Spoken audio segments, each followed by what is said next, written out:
यानी अगर मैं x और y को 6 पुट करूं तो C6, 6 इंटू 2 H12O6 ग्लूकोज हो गया, फ्रक्टोज हो गया। अब शुगर को भी बेटा हम दो में क्लासिफाई करते हैं, रिड्यूसिंग या नॉन रिड्यूसिंग। रिड्यूसिंग शुगर वो होती हैं जो आपके टॉलरेंस रिएजेंट को या फेलिंग सोल्यूशन को रिड्यूस कर देती हैं। कि अगर n-हेक्सेन बन रहा है यानी सारी की सारी कार्बन स्ट्रेट चेन में, ग्लूकोज के अंदर all the 6 carbon atoms are attached in a straight chain. तो इस रिएक्शन से ये पता चला था कि बेटा ग्लूकोज के पास एक कार्बोनिल ग्रुप है। अब एल्डिहाइड है, कीटोन है, वो भी बाद में पता चलेगा। हेलो, हाय, नमस्ते, my name is Ashma Gupta and today we are going to start the very last mind map of organic chemistry for 12th board exams, that is of biomolecules. बेटा ये काफी आसान सा, छोटा सा, स्कोरिंग सा चैप्टर है। ऑल्दो आप ये सोच रहे होगे कि मैम बायोमोलिक्यूल्स में बायो दिख रही है, हाँ बिल्कुल बायो तो है यहाँ पर, बट इस चैप्टर के अंदर we will talk about the chemistry कि क्या रिएक्शंस थे, क्या क्या चीजें थी। तो इस चैप्टर में अगर हम बात करें बेटा तो हमें मेन ये चीजें पढ़नी है। The first topic is carbohydrates. Carbohydrates के बाद will talk about proteins. Proteins के बाद बहुत छोटा सा टॉपिक है enzymes. Then we have vitamins, nucleic acid वो थोड़ा सा इलेबोरेटेड है, एंड हॉर्मोन्स थोड़ा सा आपको एनसीईआरटी में दे रखा है, तो वही हमें बात करनी है। सो अगर हम स्टार्ट करें चैप्टर की बात करें तो बेटा बायोमोलिक्यूल्स नाम से समझ आ रहा है, बायो, बायो का मतलब है something which is related to living organisms, right. तो हम बायोमोलिक्यूल्स को क्या डिफाइन करते हैं, that these are the naturally occurring organic compounds present as essential constituent, present as essential constituent of living organism in different cells, जैसे कि आपके polysaccharides हो गए, प्रोटीन्स हो गए, ये हमारी बॉडी के अंदर बेटा कहीं ना कोई रोल प्ले कर रहे हैं, ठीक है। अब अगर मैं इस चैप्टर के लिए बात करूं कि नोट्स कैसे बनाने हैं या पढ़ना कैसे है, तो बेटा इस चैप्टर के लिए you do not have to go beyond NCERT. NCERT के बियॉन्ड आपको इस चैप्टर में जाने की जरूरत बिल्कुल नहीं है। एनसीईआरटी को लाइन बाय लाइन पढ़े। अभी भी जब आप इस चैप्टर की रिवीजन कर रहे हैं मेरे साथ साथ, तो भी मैं कहूंगी कि आप एनसीईआरटी से ही रिवाइज करते चलो, ठीक है। Everything we are doing is in the NCERT sequence में चलते चलेंगे, साथ में अंडरलाइन करते रहो, वहीं पर हाईलाइट करते रहो। कुछ अगर आपको एडिशनल पॉइंट लगे तो आप वहीं पर then and there sticky notes पर या कलर्ड पेन से एनसीईआरटी में ही लिख लेना, ठीक है। सो अगर हम पहली टॉपिक की बात करें इस चैप्टर में, दैट इज कार्बोहाइड्रेट्स। अब होता क्या था कि बेटा पहले के टाइम पे कार्बोहाइड्रेट्स को, ठीक है, मैं पहले की बता रही हूं, है ना, बहुत पुराने टाइम पर, अर्लियर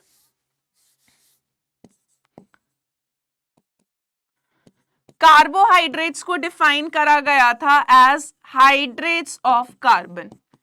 क्या डिफाइन करा गया था बेटा, हाइड्रेट्स ऑफ कार्बन, कि ये कार्बन के हाइड्रेट्स होते हैं और इनका जनरल फॉर्मूला होता है CxH2O होल Y, की हाइड्रेट्स ऑफ कार्बन, ठीक है।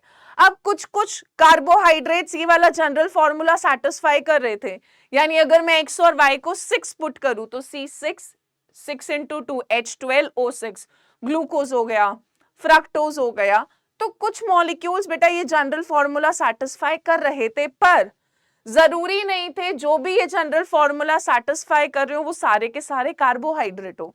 जैसे कि अगर मैं x और y को 1 पुट करूं, ठीक है, एग्जाम्पल, तो मेरे पास x को अगर मैंने 1 पुट करा तो CH, C1, H2O, y भी 1 है तो बेटा CH2O आ जाएगा फॉर्मूला।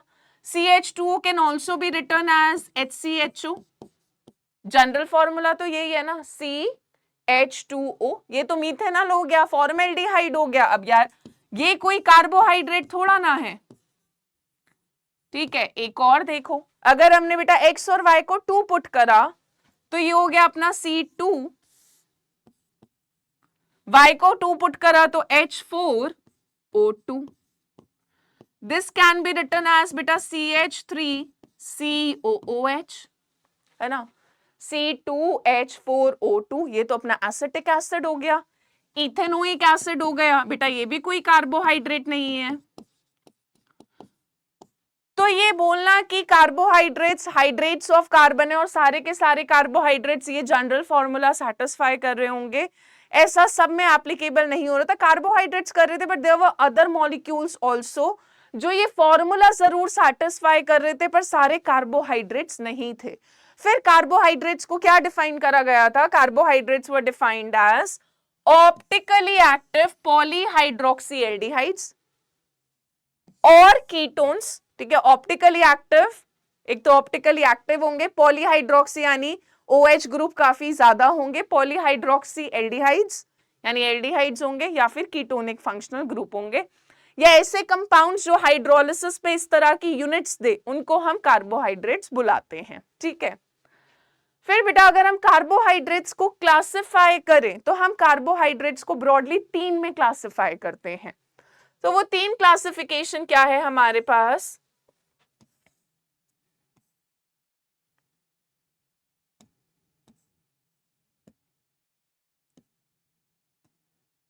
चलिए, so the first one is monosaccharides. Saccharides word बेटा saccharum है ना, saccharum से आ रहा होता है। Then we have oligosaccharides and then we have polysaccharides। ठीक है, सो मोनोसेकेराइड्स बेटा वो कार्बोहाइड्रेट्स होते हैं जो फर्दर हाइड्रोलाइज नहीं हो सकते, मतलब फर्दर अपने से ज्यादा सिंपलर यूनिट नहीं दे सकते हैं। They can not be hydrolysed further, they can not give you more simple units, इससे ज्यादा सिंपल नहीं दे सकते ये। जैसे कि मोनोसेकेराइड्स में आपके भर भर के एग्जाम्पल है हमारे पास, we have glucose, we have fructose, ठीक है, इसके अलावा we have mannose, galactose, arabinose etcetera. ठीक है, ओलिगोसेकेराइड्स क्या होते हैं बेटा? ओलिगोसेकेराइड्स जो होते हैं they yield 2 to 10 monosaccharide, they yield 2 to 10 monosaccharide units on hydrolysis। ऐसे कार्बोहाइड्रेट्स बेटा जो हाइड्रोलिसिस पे 2 से लेकर 10 तक की यूनिट देते हैं मोनोसेकेराइड्स की, उन सबको हम ओलिगोसेकेराइड्स में क्लासिफाई करते हैं। अब अगर कोई कार्बोहाइड्रेट 2 यूनिट देता है हाइड्रोलिसिस पे या 2 मोनोसेकेराइड देते हैं तो हम उसको डाइसेकेराइड बुलाते हैं। कोई कार्बोहाइड्रेट हाइड्रोलिसिस पे 3 मोनोसेकेराइड दे रहा है तो बेटा हम उसको ट्राइसेकेराइड बोलते हैं।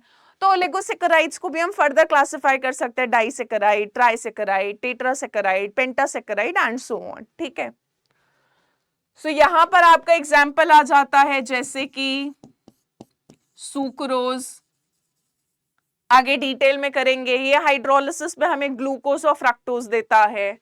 इसके अलावा बेटा माल्टोज हो गया, लैक्टोज हो गया। ठीक है, ये वाले कार्बोहाइड्रेट्स हाइड्रोलिसिस पे 2 यूनिट देते हैं, 2 मोनोसेकेराइड्स देते हैं बेटा, तो they are also classified as disaccharides.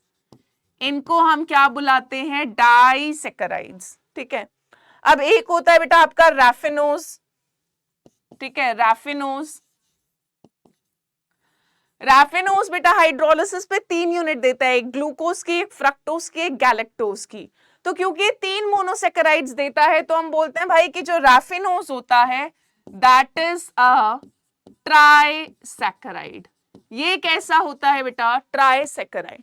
अब पॉलीसेकेराइड्स की बात करें तो भाई ये भर भर के यूनिट देते हैं, they yield large number of units, they yield large number of units on hydrolysis। large का मतलब है बेटा बहुत ज्यादा।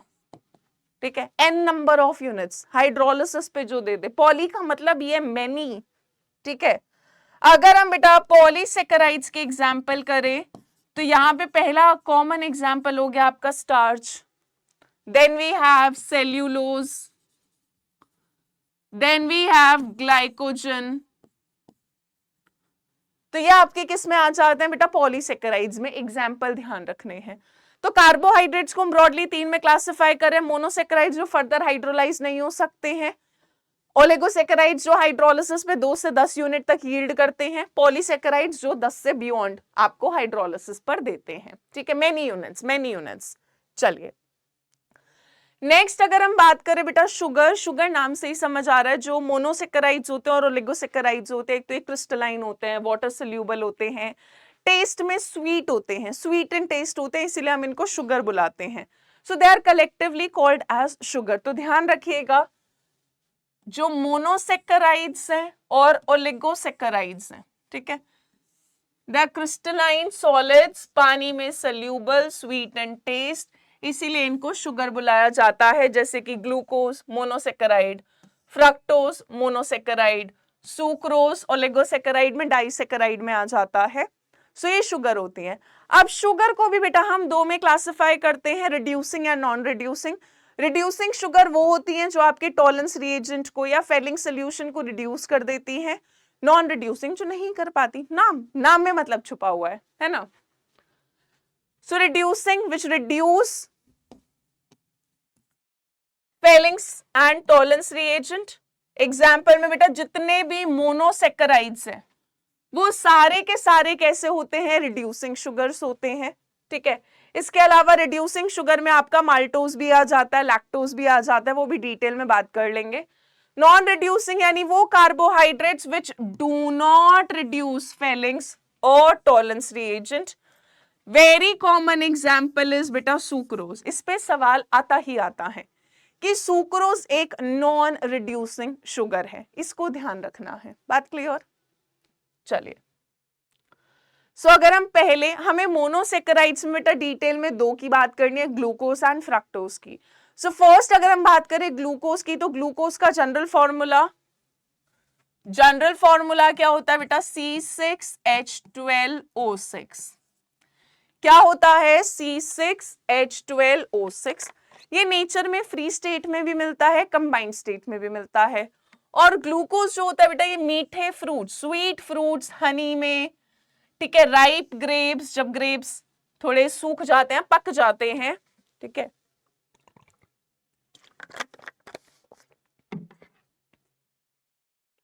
आपने देखा होगा विंटर्स में, अब क्योंकि सर्दियां तो आने लगी गई हैं, तो जो अंगूर होते हैं बेटा उसमें आपने देखा होगा जो एकदम हरे वाले अंगूर होते हैं वो थोड़े खट्टे होते हैं, जो थोड़े पके वाले अंगूर होते हैं हरे में ही, मतलब थोड़े येलोइश, उनमें शुगर कंटेंट ज्यादा होता है, वो राइप शुगर्स है, वो मीठे होते हैं, तो उनमें शुगर का कंटेंट बढ़ जाता है।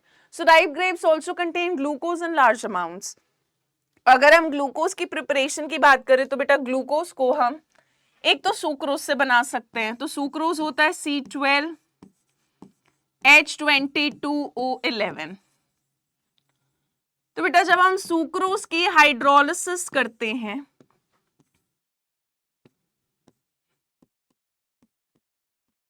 तो हमें एक यूनिट मिलता है बेटा ग्लूकोज का और एक यूनिट मिलता है फ्रक्टोज का। दोनों का मॉलिक्यूलर फॉर्मूला सेम होता है बेटा, पर फंक्शनल ग्रुप अलग होते हैं। ग्लूकोज के अंदर एल्डिहाइड होता है, फ्रक्टोज के अंदर कीटोन होता है, so they are functional isomers to each other, right. दूसरा तरीका क्या है बेटा, एक तो पहला था कि सुक्रोज की हाइड्रोलिसिस से हम ग्लूकोज ऑब्टेन कर सकते हैं, सेकंड तरीका क्या है, स्टार्च की हाइड्रोलिसिस से। तो स्टार्च होता है बेटा आपका C6H10O5N, ठीक है, ये हो गया अपना स्टार्च। क्योंकि पॉलीसेकेराइड है तो भाई N यूनिट्स ऑफ वाटर, ठीक है, और डाइल्यूट एसिड की प्रेजेंस में dilute H2SO4 at a temperature of 393 kelvin, थोड़ा सा प्रेशर होता है 2 to 3 एटमॉस्फेयर का। तो बेटा स्टार्च की हाइड्रोलिसिस से आपको मिलता है N यूनिट्स ऑफ ग्लूकोज, ठीक है। आप देखोगे बेटा लेफ्ट और राइट में 6 कार्बन, उधर भी 6 कार्बन, N यूनिट्स हैं, 10 और 2 12, 12 हाइड्रोजन, 5 और 1 6, 6 ऑक्सीजन, ठीक है, N यूनिट्स हैं, N और उधर भी N, ठीक है। तो हम बोलते हैं स्टार्च एक पॉलीमर है, पॉलीसेकेराइड होता है, ग्लूकोज उसका मोनोमर होता है। तो ग्लूकोज हमें स्टार्च की हाइड्रोलिसिस से भी ऑब्टेन हो जाता है। चलिए, अब अगर हम बात करें बेटा कि ग्लूकोज का हमें स्ट्रक्चर, एग्जैक्ट स्ट्रक्चर कैसे पता चला, तो यार देखो ग्लूकोज के ना बड़े सारे रिएक्शंस कराए गए थे, तब जाके हमें ग्लूकोज का एग्जैक्ट स्ट्रक्चर पता चल पाया था। अभी तक हमारे पास क्या क्या इंफॉर्मेशन थी कि भाई ग्लूकोज का फॉर्मूला इज, ऐसा लग रहा है बोर्ड में कुछ जगह पेन नहीं चल रहा है, it is C6H12O6, molecular mass हो जाएगा बेटा 180, ये देखो ओहो 180U, मैजिक देख रहे हो तुम बोर्ड पे साथ साथ। तो इसका मॉलिक्यूलर मास हो जाएगा बेटा ग्लूकोज का 180U। ठीक है, इसके अलावा हम कहते हैं ग्लूकोज जो होता है बेटा इट इज एन एल्डोहेक्सोज। ये क्या होता है ये अभी बताऊंगी, ठीक है, उससे पहले हम रिएक्शन करेंगे। तो हमारे पास ग्लूकोज है ये, ठीक है, ग्लूकोज के बेटा अलग अलग रिएक्शंस कराए गए। सबसे पहले ग्लूकोज का रिएक्शन कराया गया HI के साथ और उसको हीट करा गया। तो यहां पर बच्चे हमें क्या मिला, यहां पर मिला N-हेक्सेन। ठीक है, थ्योरी आप एनसीईआरटी में सब दे रखी है, तो मैं सिर्फ रिएक्शन रिवाइज करा रही हूं आपको।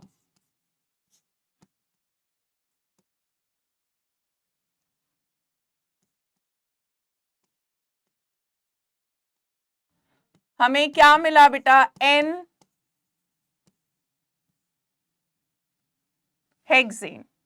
अब अगर हमें N-हेक्सेन मिला तो इस रिएक्शन से हमें क्या पता चला, इस रिएक्शन से ये प्रूव हुआ कि अगर N-हेक्सेन बन रहा है यानी सारी की सारी कार्बन स्ट्रेट चेन में, ग्लूकोज के अंदर all the 6 carbon atoms are attached in a straight chain. फिर क्या करा गया बेटा, ग्लूकोज का रिएक्शन कराया गया हाइड्रोक्सिलामीन के साथ। ये हाइड्रोक्सिलामीन, ये वाला रिएक्शन हमने एल्डिहाइड कीटोन्स वाले चैप्टर में पढ़ा था। ठीक है, ये अमोनिया एंड इट्स डेरिवेटिव में, डेरिवेटिव है ये अमोनिया का। हाइड्रोक्सिलामीन के साथ रिएक्शन कराया गया तो देखो ग्लूकोज ने ऑक्साइम बनाया। जब इसने ऑक्साइम बनाया तो बेटा कुछ ऑक्साइम ऐसा बन रहा था इसका,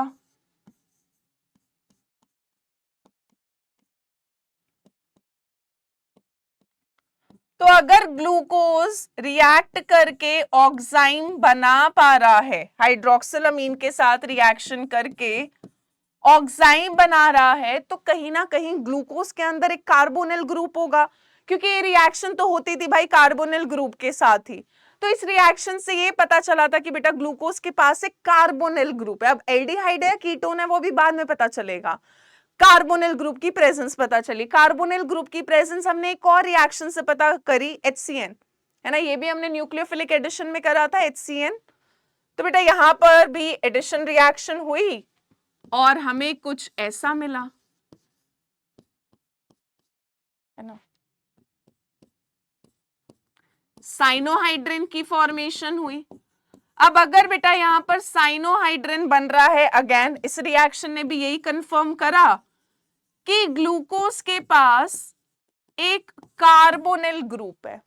पर अब पंगा क्या आ रहा था, अब ये नहीं समझ आ पा रहा था कि ग्लूकोज के पास एल्डिहाइड है या कीटोन है, उसको कैसे पता करा। अब क्या करा बेटा, ग्लूकोज का रिएक्शन कराया ब्रोमीन वाटर के साथ। ब्रोमीन वाटर जो होता है बेटा it's a mild oxidising agent. कैसा एजेंट था, माइल्ड ऑक्सीडाइजिंग था। तो इसने क्या करा, ग्लूकोज को ऑक्सीडाइज कर दिया,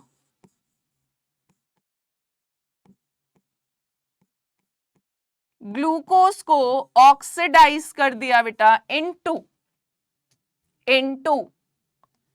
यहां पर हमें जो कंपाउंड मिल रहा है बेटा दिस इज ग्लूकोनिक एसिड। क्या बन गया बेटा, ग्लूकोनिक एसिड बन गया। ठीक है, तो अब अगर माइल्ड ऑक्सीडाइजिंग एजेंट है और ये वाला ग्रुप ऑक्सीडाइज होकर आपको ये कार्बोक्सिलिक दे रहा है, तो बेटा हमें पता है कार्बोनिल ग्रुप के अंदर एल्डिहाइड्स जो होते हैं they are easier to oxidise to carboxylic acid.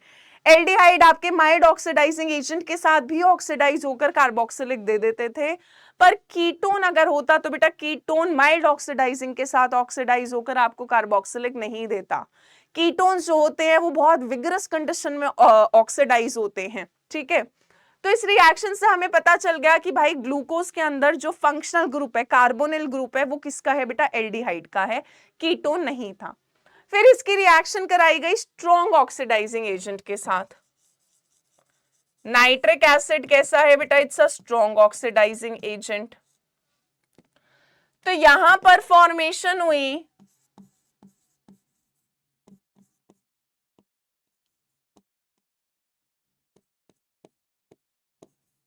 यहां पर बेटा फॉर्मेशन हुई सैकरिक एसिड की। किसकी फॉर्मेशन हुई? सैकरिक एसिड की। ठीक है। इसके अलावा बेटा ग्लूकोज का रिएक्शन जब हमने एसिटिक एनहाइड्राइड के साथ कराया, एसिटाइलेशन कराई, तो यहां पर ग्लूकोज ने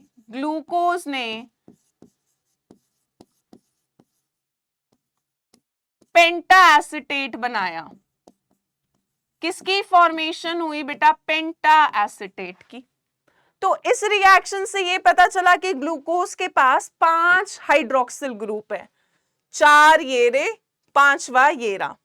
और क्योंकि जो पेंटा एसिटेट था बेटा वो काफी स्टेबल था, तो उससे ये पता चला कि ग्लूकोज के पास जो हाइड्रोक्सिल ग्रुप है, जो अल्कोहल है, जो OH ग्रुप है, वो अलग अलग कार्बन पे है, क्योंकि जेम डायोल अनस्टेबल होते हैं, एक कार्बन पे 2 OH अनस्टेबल होता है। बट अगर ये स्टेबल कंपाउंड बन रहा है, ग्लूकोज एक स्टेबल कंपाउंड है, यानी कि जो हाइड्रोक्सिल ग्रुप है, जो OH है, वो अलग अलग कार्बन एटम्स पर है, सेम कार्बन पर कहीं पे भी 2 हाइड्रोक्सिल नहीं होंगे। इसके अलावा बेटा ग्लूकोनिक को भी हम सैकरिक में ऑक्सीडाइज कर सकते हैं। Gluconic can be oxidized to saccharic acid again using a strong oxidising agent. तो इस रिएक्शन से बेटा ये पता चला था कि ग्लूकोज के अंदर एक प्राइमरी अल्कोहल है, क्योंकि ये वाला तो देखो इसमें था ही convert. Primary alcohol strong oxidizing की प्रेजेंस में डायरेक्ट आपको कार्बोक्सिलिक दे देगा। सो इस रिएक्शन से ये पता चला कि ग्लूकोज के पास, अब देखो इन सारे रिएक्शन से हमें क्या क्या पता चला। पहले से पता चला ग्लूकोज में 6 कार्बन एटम स्ट्रेट चेन में है। फिर हमें पता चला इन 2 रिएक्शन से कि ग्लूकोज के पास कार्बोनिल फंक्शनल ग्रुप है। ठीक है। फिर ब्रोमीन वाटर से पता चला कि भाई ग्लूकोज के पास कार्बोनिल में एल्डिहाइड फंक्शनल ग्रुप है। एसिटाइलेशन से पता चला कि ग्लूकोज के पास 5 हाइड्रोक्सिल ग्रुप है और अलग अलग कार्बन पे है। इस वाले रिएक्शन से बेटा, इस वाले से जिसमें हम ग्लूकोज को स्ट्रॉन्ग से ऑक्सीडाइज कर रहे हैं और ग्लूकोनिक को भी सैकरिक में बदल रहे हैं, इससे हमें ये पता चला था कि ग्लूकोज के पास एक प्राइमरी अल्कोहल फंक्शनल ग्रुप, एक प्राइमरी अल्कोहलिक ग्रुप है। ठीक है। सो बाकी ये जो 4 OH है ये सेकेंडरी वाले हैं, ये वाला OH जिस कार्बन पे वो एक ही से अटैच्ड है, that's a primary alcoholic group. ये सारी इंफॉर्मेशन हमने ग्लूकोज के बारे में गैदर करी। फिर फिशर एक साइंटिस्ट थे बेटा जिन्होंने ग्लूकोज के काफी प्रोजेक्शंस बनाए, काफी स्टडी करे। तो जो स्ट्रक्चर जिसने ग्लूकोज की सारी प्रॉपर्टीज को बेस्ट एक्सप्लेन करा वो था अपना ये HOH, OHH, HOH, HOH, CH2OH। ठीक है। एल्डिहाइड फंक्शनल ग्रुप हो गया, प्राइमरी अल्कोहल ग्रुप हो गया, बाकी 4 आपके पास बेटा सेकेंडरी अल्कोहलिक ग्रुप होते हैं। ठीक है। टोटल कार्बन एटम्स 6 हो गई, 1 2 3 4 5 और 6। ठीक है। इसके अलावा बेटा ये वाले में क्योंकि ये ग्लिसरल्डिहाइड वाले से डिराइव हो रहा होता है, OH is on the right hand side, तो हम लिखते हैं कैपिटल D। प्लस क्यों आता है बेटा? क्योंकि ग्लूकोज जो होता है वो डेक्स्ट्रोरोटेटरी होता है, प्लेन पोलराइज लाइट को क्लॉकवाइज डायरेक्शन में रोटेट करता है, ऑप्टिकली एक्टिव होता है। PPL को राइट में रोटेट करता है, तो डेक्स्ट्रोरोटेटरी के लिए प्लस साइन लगा दिया मैंने, और कैपिटल D क्योंकि यहां पर OH राइट में आ रहा होता है। तो ये जो है बेटा ये आपका ग्लूकोज का स्ट्रक्चर हो गया। ठीक है। अब ये वाला जो स्ट्रक्चर है ना बेटा ग्लूकोज का, this is an open chain structure, open chain structure. अब यहाँ पे भी यार कुछ मुश्किलें आ खड़ी हमारे पास। अगर तो ग्लूकोज का यही स्ट्रक्चर होता तो ग्लूकोज को जो एल्डिहाइड सारे रिएक्शन दिखाता था वो सारे टेस्ट दे देने चाहिए थे, पर यहाँ पर कुछ कुछ रिएक्शन ऐसे थे बेटा जो ग्लूकोज शो नहीं कर पा रहा था। जैसे कि अगर हम बात करें, जो ग्लूकोज होता है बेटा वो 2,4-DNP टेस्ट नहीं जाता, यानी 2,4-DNP रिएजेंट के साथ रिएक्ट नहीं करता, शिफ्ट टेस्ट नहीं देता, है ना। इसके अलावा जो ग्लूकोज होता है वो सोडियम बाइसल्फाइड के साथ एडिशन नहीं चाहता, न्यूक्लियोफिलिक एडिशन रिएक्शन नहीं दिखाता। इसके अलावा इसका जो आपका पेंटासिटेट था ग्लूकोज का, वो हाइड्रोक्सिलामीन के साथ रिएक्ट नहीं करता। तो बहुत सारे ऐसे रिएक्शंस थे जिनसे हमें लग रहा था या पता चला कि यार ग्लूकोज का सिर्फ एक ये स्ट्रक्चर नहीं होगा, ग्लूकोज सिर्फ ओपन चेन में नहीं एग्जिस्ट कर रहा, there must be a close chain जहां पे इसका एल्डिहाइड ग्रुप कहीं बिजी हो रहा है और इसीलिए ये एल्डिहाइड के सारे टेस्ट नहीं दिखा पा रहा। तो फिर हमने देखा कि भाई ग्लूकोज के पास एल्डिहाइड ग्रुप होने के बाद भी despite having the aldehyde group, glucose शिफ्ट टेस्ट नहीं दिखाता जो एल्डिहाइड का एक कैरेक्टरिस्टिक टेस्ट होता है। इसके अलावा ये हाइड्रोजन सल्फाइड का एडिशन प्रोडक्ट नहीं बनाता विद सोडियम बाइसल्फाइड। ठीक है, ये तो बहुत इंपॉर्टेंट है। पेंटाएसिटेट ग्लूकोज का जो हमने बेटा यहां बनाया था, ये जो ग्लूकोज का पेंटाएसिटेट था, पेंटाएसिटेट ऑफ ग्लूकोज, ठीक है बेटा, ये हाइड्रोक्सिलामीन के साथ फर्दर रिएक्ट नहीं कर रहा। क्यों नहीं कर पा रहा भाई? एल्डिहाइड तो था ना, तो क्यों रिएक्शन नहीं दिखाई इसने? यानी एल्डिहाइड कहीं बिजी हो रखा होगा यार।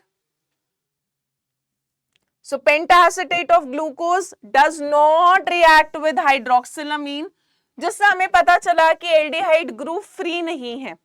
There is an absence of free aldehydic group, यानी एल्डिहाइडिक ग्रुप कहीं ना कहीं या तो किसी क्लोज चेन में पार्टिसिपेट कर रहा है, क्योंकि अगर तो ये फ्री ग्रुप होता ना तो इसको अपने एल्डिहाइड के सारे टेस्ट दिखाने चाहिए थे। क्या ऐसी प्रॉब्लम आ रही थी कि ये क्यों नहीं दिखा पा रहा था? अब ये सब चीजें बेटा रिएक्शन कर करके ही पता चलती हैं। ठीक है, तो देखा गया। इसके अलावा यहां पे भी लिख देती हूं मैं बेटा, glucose it does not give 2,4 DNP test, है ना बेटा, ये 2,4 DNP टेस्ट भी नहीं देता। फिर देखा गया कि यार ग्लूकोज ना दो डिफरेंट क्रिस्टलाइन फॉर्म्स में एग्जिस्ट करता है जिनको हम बुलाते हैं अल्फा एंड बीटा। अल्फा और बीटा कैसे ऑब्टेन हो रहा है नहीं पता करना, नहीं सवाल आता। अल्फा बीटा का मेल्टिंग पॉइंट क्या है ये भी आपसे आज सच कोई नहीं पूछता। ठीक है, तो फिर देखा गया कि यार क्योंकि ग्लूकोज के सारे रिएक्शन ओपन चेन वाला एक्सप्लेन नहीं कर पा रहा था, क्योंकि अगर बेटा ये स्ट्रक्चर बिल्कुल एब्सोल्युटली करेक्ट था, एल्डिहाइड ग्रुप फ्री था, तो इसको अपने ग्लूकोज के सारे रिएक्शन जो एल्डिहाइड वाले होते हैं वो इसको दिखा देने चाहिए थे, but there was certain reaction जो ये ओपन चेन नहीं शो कर पा रहा था, यानी ग्लूकोज समहाउ किसी और स्ट्रक्चर में भी एग्जिस्ट कर रहा था। सो फिर कहानी आई बेटा ग्लूकोज के क्लोज चेन स्ट्रक्चर की, और देखा गया कि ग्लूकोज में जो 5th कार्बन का हाइड्रोक्सिल ग्रुप है वो 1st कार्बन के एल्डिहाइड ग्रुप पर अटैक करता है। ठीक है, हेमी एसिटल की फॉर्मेशन होती है बेटा, ये हमने न्यूक्लियोफिलिक एडिशन में कर रखा है ना। जब हमने कार्बोनिल ग्रुप का रिएक्शन आपका अल्कोहल के साथ कराया था, पहले हेमी एसिटल बनता था फिर एसिटल बनता था। ठीक है, सो यहाँ पर ये जो अल्कोहल वाला ग्रुप है बेटा ये कार्बोनिल पर अटैक करता है, ये बॉन्ड इधर जाएगा O- के साथ H+, और ये O जो होती है बेटा ऑक्सीजन, ये कार्बन के साथ क्लोज रिंग बना लेती है। ठीक है, सो यहाँ पर हमने देखा कि ग्लूकोज में जहां पर OH फर्स्ट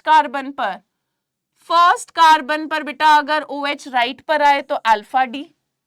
ठीक है, डी ग्लूकोज तो हम पहले ही सीख चुके थे। फर्स्ट कार्बन पर अगर OH राइट में आ रहा है तो अल्फा डी ग्लूकोज, बाकी सारा सेम रहेगा, 5th से क्लोज चेन बन जाएगी।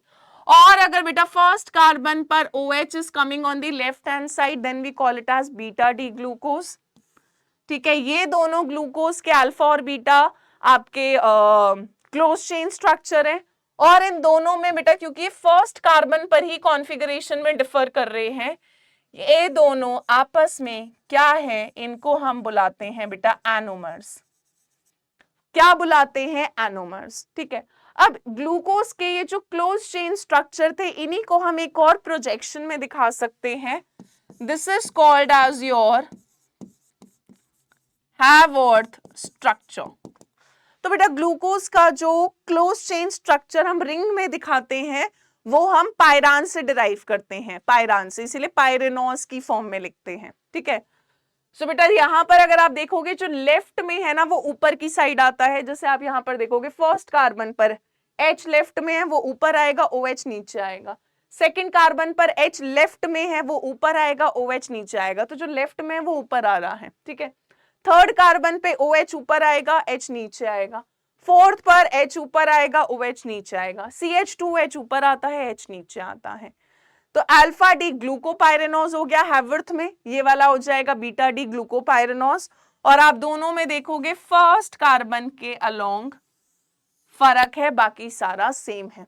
तो इन दोनों में क्या रिश्ता है बेटा, alpha D glucopyranose and beta D glucopyranose, या alpha D glucose and beta D glucose, they are anomers, anomers हैं आपस में, ठीक है। तो कुछ रिएक्शंस ग्लूकोज के ओपन चेन एक्सप्लेन कर रहा था, कुछ क्लोज चेन, और ये स्ट्रक्चर्स जो होते हैं बेटा ये इक्विलिब्रियम में है एक दूसरे के साथ, ठीक है। चलिए, सो नेक्स्ट अगर हम बात करें तो next we have fructose. Fructose, अच्छा एल्डोहेक्सोज क्यों बोला बेटा मैंने ग्लूकोज को, वैसे तो तुम्हें समझ आ गया होगा, इसके पास एल्डिहाइड है तो एल्डो, और क्योंकि ग्लूकोज में बेटा टोटल 1 2 3 4 5 6 कार्बन है तो हेक्सोज आता है। किसी के पास एल्डिहाइड और 3 कार्बन हो तो उसको बुलाएंगे एल्डोट्रायोज, किसी के पास एल्डिहाइड और टोटल 4 कार्बन हो एल्डोटेट्रोज, एल्डोपेंटोज, एल्डोहेक्सोज, उस तरह से। ऐसी मान लो अगर मैंने बोला कीटोपेंटोज, यानी कीटोन फंक्शनल ग्रुप है, टोटल 5 कार्बन है। कीटोहेक्सोज मतलब कीटोन फंक्शनल ग्रुप है, 6 कार्बन है। इस तरह से हम डिवाइड करते हैं या क्लासिफाई करते हैं। अब अगर हम बेटा फ्रक्टोज की बात करें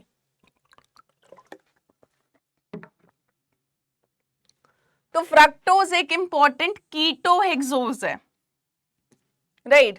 इसका भी फॉर्मूला, फ्रक्टोज का भी फॉर्मूला बेटा C6H12O6 है, पर स्ट्रक्चर में फर्क है ना, दोनों में फर्क है वाली बात है। So it has ketone functional group and has 6 carbon, जबकि ग्लूकोज में बेटा aldehyde functional group and that also has 6 carbon atoms. Fructose को भी हम बेटा ऑब्टेन कर सकते हैं, जब हमने सुक्रोज की हाइड्रोलिसिस करी थी तो हमें 1 यूनिट ग्लूकोज का मिलता है, 1 फ्रक्टोज का मिलता है। तो एक it is obtained along with glucose by the hydrolysis of disaccharide sucrose. इसके अलावा बेटा फ्रक्टोज जो होता है ये एक नेचुरल मोनोसैकेराइड है, यानी आप फ्रक्टोज को फर्दर हाइड्रोलाइज नहीं कर सकते, अपने आप से ज्यादा ही और सिंप्लीफाई नहीं हो सकता और सिंपलर यूनिट नहीं दे सकता। इसके अलावा बेटा फ्रक्टोज आपको फ्रूट्स में, हनी में, वेजिटेबल्स में मिलता है। इसको हम स्वीटनर की तरह भी यूज करते हैं प्योर फॉर्म के अंदर, ठीक है। अब अगर हम फ्रक्टोज के स्ट्रक्चर की बात करें तो बेटा फ्रक्टोज का ये स्ट्रक्चर होता है, ठीक है। क्योंकि OH लेफ्ट में नहीं है, सेकेंड लास्ट कार्बन पर, यहां पे भी OH राइट में ही होते हैं, तो बेटा यहाँ पे कैपिटल डी माइनस, क्योंकि ये कैसा होता है बेटा लीवो रोटेटरी होता है, ऑप्टिकली एक्टिव है, पर ये प्लेन पोलराइज लाइट को कहां पे रोटेट करता है, लेफ्ट में, एंटी क्लॉकवाइज।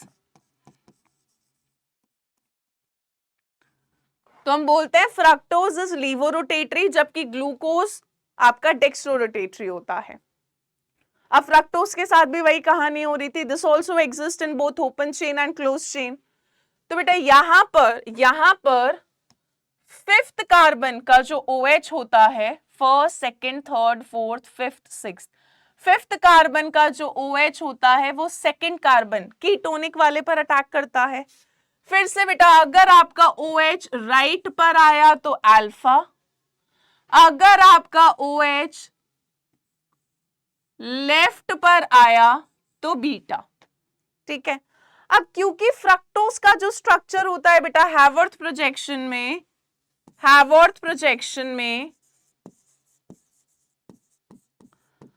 फ्रक्टोज का स्ट्रक्चर हम डिराइव करते हैं बेटा फ्यूरान रिंग से।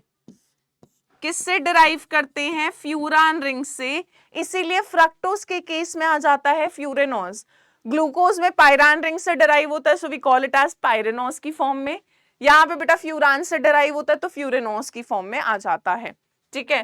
तो इस तरह से है। अब आप अल्फा वाले में देखोगे तो आपका जो लेफ्ट में है वो ऊपर CH2OH, फिर OH नीचे, फिर OH ऊपर, H नीचे, फिर इधर H ऊपर, OH नीचे, CH2OH ऊपर आता है, H नीचे, ठीक है।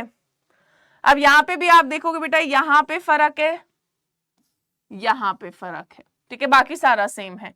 और अगेन ये भी दोनों आपस में कैसे हैं, आपके एनोमर्स हैं, कैसे हैं, एनोमर्स हैं, ठीक है। सो कुछ स्ट्रक्चर फ्रक्टोज में भी रिएक्शंस में आपके कुछ ओपन चेन एक्सप्लेन करता है, कुछ क्लोज चेन एक्सप्लेन करता है, जिसकी वजह से हम कहते हैं ये दोनों स्ट्रक्चर में एग्जिस्ट कर रहा होता है, ओपन में भी और क्लोज्ड में भी, ठीक है। चलिए अब अगर हम बात करें बेटा नेक्स्ट टॉपिक की, तो अब हमारे पास आ जाते हैं डाइसेकेराइड्स, ठीक है, जो आपके ओलिगो का ही टाइप है। ओलिगोसेकेराइड्स में डाइसेकेराइड हमारे लिए सबसे ज्यादा इंपॉर्टेंट है। ये हाइड्रोलिसिस पर हमको 2 यूनिट देते हैं, 2 यूनिट, 2 या फिर कह लो मोनोसेकेराइड्स देते हैं। तो अगर तुम्हें बेटा डाइसेकेराइड्स को क्लासिफाई करना चाहूं, तो मैं मेन अगर हमारे सिलेबस की बात करूं तो हमें मेन 3 डाइसेकेराइड्स पढ़ना है। वो 3 डाइसेकेराइड्स बच्चे कौन कौन से हैं, थोड़ा पतला कर लेते हैं पेन को हम अपने।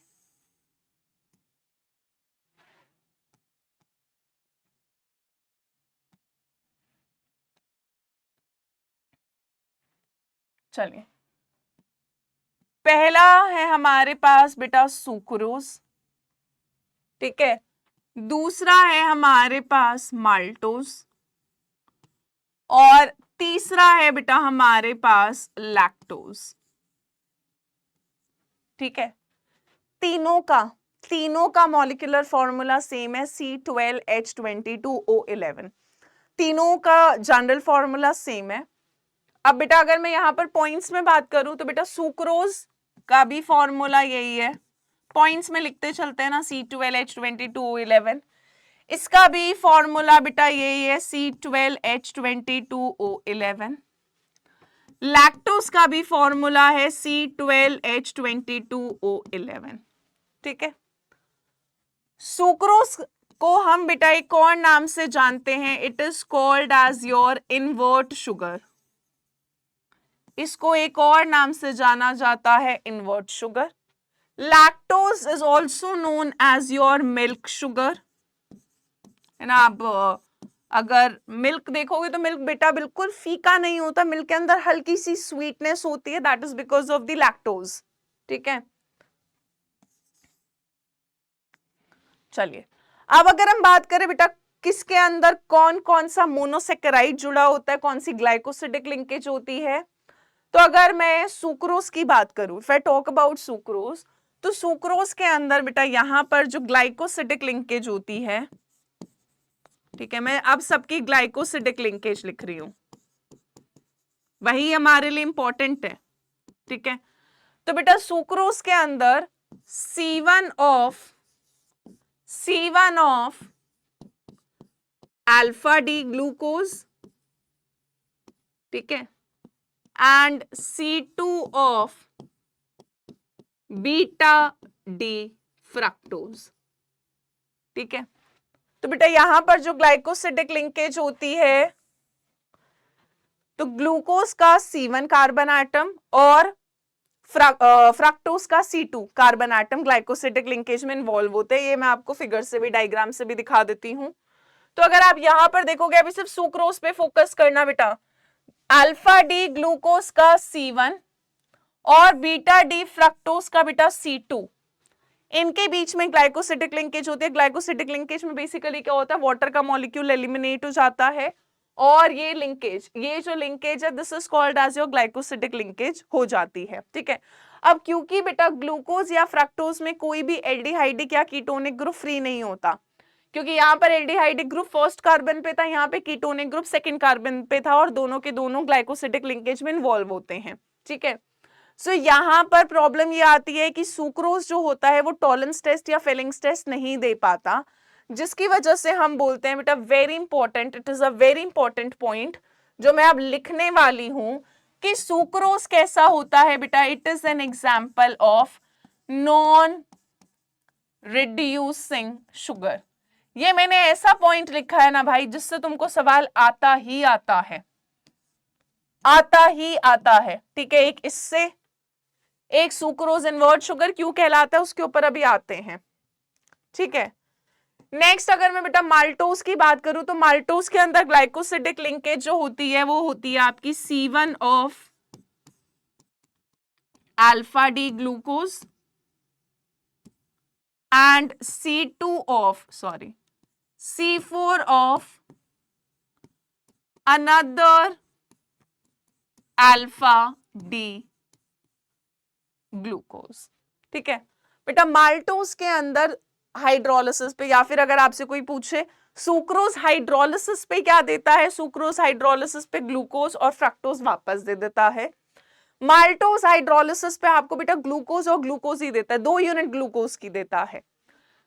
लैक्टोज की अगर मैं बात करूं, लैक्टोज की, तो बेटा लैक्टोज के अंदर ग्लाइकोसिडिक लिंकेज किसमें प्रेजेंट होती है, लैक्टोज के अंदर C1 of beta D galactose, ठीक है, and C4 of beta D glucose. तो बेटा लैक्टोज हाइड्रोलिसिस पे आपको गैलेक्टोज एंड ग्लूकोज देता है। यहाँ पे ग्लाइकोसिडिक लिंकेज C1 C4 में होती है, वहां भी C1 C4 में होती है, यहाँ C1 C2 में होती है। इसके अलावा बेटा माल्टोज जो होता है, maltose that is a reducing sugar. Maltose कैसा होता है बेटा, रिड्यूसिंग शुगर। और लैक्टोज भी कैसा होता है, lactose is also a reducing sugar. देखो यार, मैं सारे इंपॉर्टेंट पॉइंट्स बहुत ही क्रिस्प वे में लिख रही हूं, जहां से आपको सवाल आएंगे, और आते हैं, और आते ही हैं।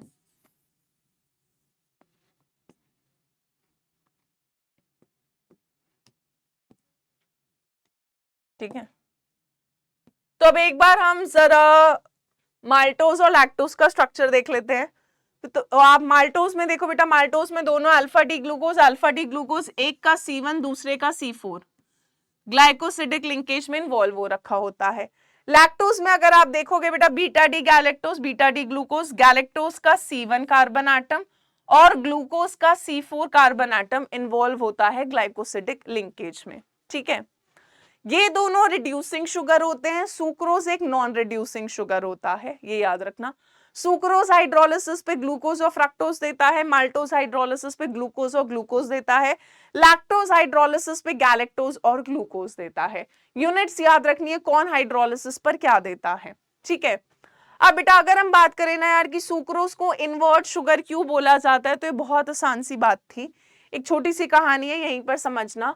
सुक्रोज जो होता है, क्योंकि हाइड्रोलिसिस पे मैं पहले समझा देती हूँ, आप एनसीईआरटी में आपको मिल जाएगा बेटा। सुक्रोज वैसे होता है डेक्स्ट्रो रोटेटरी, यानी ये प्लेन पोलराइज लाइट को क्लॉकवाइज रोटेट करता है, इसकी रोटेशन प्लस में होती है।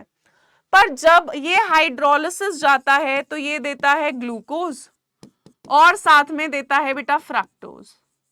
ग्लूकोज की रोटेशन जहां तक मुझे याद है प्लस 52.5 है, फ्रक्टोज की नेगेटिव में होती है समवेयर माइनस 92.7 या कुछ ऐसा वैल्यू होगा, एक बार देख लेना एनसीईआरटी में। क्योंकि बेटा यहाँ पर ओवरऑल रोटेशन की वैल्यू नेगेटिव में आ रही है ना, plus minus minus sign minus का आएगा क्योंकि ये वाली वैल्यू बड़ी है। ठीक है, तो प्लस माइनस माइनस होगा और माइनस का ही साइन आएगा, तो यहाँ पर तब भी रोटेशन नेगेटिव में हो जाती है। तो होता क्या है, सुक्रोज हाइड्रोलिसिस से पहले तो डेक्स्ट्रो रोटेटरी था, पर क्योंकि हाइड्रोलिसिस के बाद ये ग्लूकोज और फ्रक्टोज देता है, ग्लूकोज की रोटेशन डेक्स्ट्रो थी, फ्रक्टोज की लीवो थी, पर क्योंकि फ्रक्टोज की नेगेटिव में रोटेशन ज्यादा होती है ना, आप ये बचपन में सीख चुके हो बेटा, +5 है और -10 है, तो तब भी तुम्हारे पास ओवरऑल वैल्यू नेगेटिव में आएगी। तो यहाँ पर यही दुर्घटना हो रही होती है, ओवरऑल वैल्यू नेगेटिव में आ जाती है, जिसकी वजह से अब हाइड्रोलिसिस के बाद इसकी रोटेशन नेगेटिव में चेंज हो जाती है। तो इसीलिए हम बोलते हैं इन्वर्ट हो गया, डेक्स्ट्रो से अब रोटेशन किस में बदल गई, हाइड्रोलिसिस के बाद लीवो में, नेगेटिव में आ रही होती है, इसीलिए हम इसको इन्वर्ट शुगर बुलाते हैं। इन्वर्ट उल्टा हो गया। ठीक है, तो ये आपको मिल जाएगा बेटा एनसीईआरटी के अंदर कि क्यों सुक्रोज को इन्वर्ट शुगर बुलाया जाता है। ये सारी की सारी बेटा इंपॉर्टेंट बातें हैं जो मैंने यहां पर कर रखी हैं। ठीक है, सो प्लीज कृपया इनको ध्यान रखें, ये बहुत इंपॉर्टेंट है हमारे लिए। डाइसैकेराइड में ये 3 इंपॉर्टेंट है। ठीक है, चलिए नेक्स्ट अगर हम बात करें बेटा पॉलीसेकेराइड्स में, तो पॉलीसेकेराइड्स वो कार्बोहाइड्रेट्स है जो हाइड्रोलिसिस में भर भर कर हमको यूनिट देते हैं। They give you n number of units, simpler units देते हैं। पॉलीसेकेराइड्स में हमें 3 पढ़ना है, स्टार्च हो गया, सेल्यूलोज हो गया और ग्लाइकोजन हो गया, ठीक है। सो बेटा पॉलीसेकेराइड्स में अगर हम देखें तो they contain a large number of monosaccharides units, again joined together by glycosidic linkages, ठीक है। और जो पॉलीसेकेराइड्स होते हैं वो बेसिकली फूड स्टोरेज या स्ट्रक्चरल मटेरियल की तरह काम करते हैं, ठीक है। पहले की अगर हम बात करें बेटा स्टार्च की, तो ये प्लांट्स का मेन स्टोरेज यूनिट होता है ना। It is the main storage polysaccharide of plants. Her school वाले आपको स्टार्च का टेस्ट भी कराते हैं ना, है ना। स्टार्च का बेटा आयोडीन के साथ कराते थे, ब्लू ब्लैक कलर आता था, है ना। वो पोटैटो की को कट करके, ये तो सबसे कॉमन टेस्ट कराया जाता है। So starch is the main storage polysaccharide of plants. It is the most important dietary source also for human beings. और जो बेटा हाई कंटेंट है स्टार्च का, वो सीरियल्स में, रूट्स में, ट्यूबर्स में, वेजिटेबल्स में मिलता है। जो आपका स्टार्च होता है, स्टार्च वो किसका पॉलीमर होता है बेटा? अल्फा ग्लूकोज का, ठीक है। तो अगर मैं स्टार्च की बात करूं तो starch is C6H10O5 whole N, है ना, हमने बात करी ली थी पहले भी बेटा। ये है पॉलीमर, ठीक है, और C6H12O6 अल्फा वाला जो ग्लूकोज होता है, अल्फा एनोमर वाला जो ग्लूकोज था जिसमें OH राइट पर था फर्स्ट कार्बन में, ये बेटा इसका क्या होता है? ये इसका क्या होता है? मोनोमर होता है, ठीक है। तो it is a polymer of alpha glucose. और बेटा स्टार्च के अंदर हम कहते हैं 2 कंपोनेंट्स होते हैं, अमाइलोस एंड अमाइलोपेक्टिन, ठीक है। अमाइलोस जो होता है वो आपका स्टार्च का 15 से 20% कॉन्स्टिट्यूट करता है, ये 80 से 85% कॉन्स्टिट्यूट करता है अमाइलोपेक्टिन, ठीक है। तो we have 2 components, amylose and amylopectin. तो अब वही, अब यहां से सवाल आ जाता है यार, अमाइलोस से बड़े MCQ बनते हैं। अमाइलोस इंपॉर्टेंट है हमारे लिए, अमाइलोपेक्टिन भी इंपॉर्टेंट है हमारे लिए। तो अगर बेटा हम अमाइलोस की बात करें तो अमाइलोस एक तो वाटर सॉल्यूबल कंपोनेंट है, ये स्टार्च का वाटर सॉल्यूबल वाला कंपोनेंट होता है। ये स्टार्च का 15 से 20% कॉन्स्टिट्यूट करता है, 15 से 20% स्टार्च का कॉन्स्टिट्यूट करता है। अमाइलोस जो होता है बेटा ये अनब्रांच्ड होता है, अनब्रांच्ड का मतलब है स्ट्रेट चेन है, it's a straight chain polymer, ठीक है। Amylose is a long unbranched, मतलब कोई ब्रांचिंग नहीं है, अनब्रांच्ड चेन है जिसमें कम से कम नहीं तो बेटा 200 से 1000 अल्फा डी ग्लूकोज यूनिट्स जुड़ी होती हैं bye C1C4 glycosidic linkage, C1 से C4 ग्लाइकोसिडिक। तो आप अगेन देखो, एक का C1 दूसरे का C4, एक का C1 दूसरे का C4, इसका C1 नेक्स्ट का C4, इस तरह से ग्लाइकोसिडिक लिंकेज में बेटा जुड़े होते हैं, ठीक है। पॉइंट्स याद रखने हैं। पहला point, amylose water soluble, starch का कितना कंपोनेंट कॉन्स्टिट्यूट करता है? 15 से 20% कॉन्स्टिट्यूट करता है। स्टार्च का जो अमाइलोस वाला कंपोनेंट है ये लॉन्ग अनब्रांच्ड, यानी it's a straight chain polymer, alpha D glucose unit इसमें C1C4 ग्लाइकोसिडिक लिंकेज से स्ट्रेट चेन के फैशन में जुड़ी होती है, ठीक है। अब बेटा अगर हम अमाइलोपेक्टिन की बात करें तो अमाइलोपेक्टिन में कहानी उल्टा, ऑपोजिट हो जाएगा। पहला, it is insoluble in water, वो सॉल्यूबल था, ये इनसॉल्यूबल है। अगर वो स्टार्च का 15 से 20% था तो भाई रिमेनिंग ये हो जाएगा 80 से 85, 80 to 85% स्टार्च का अमाइलोपेक्टिन कॉन्स्टिट्यूट करता है। इसके अलावा बेटा अमाइलोपेक्टिन ब्रांच्ड चेन पॉलीमर है। कैसा पॉलीमर है? अल्फा डी ग्लूकोज का ब्रांच्ड पॉलीमर है।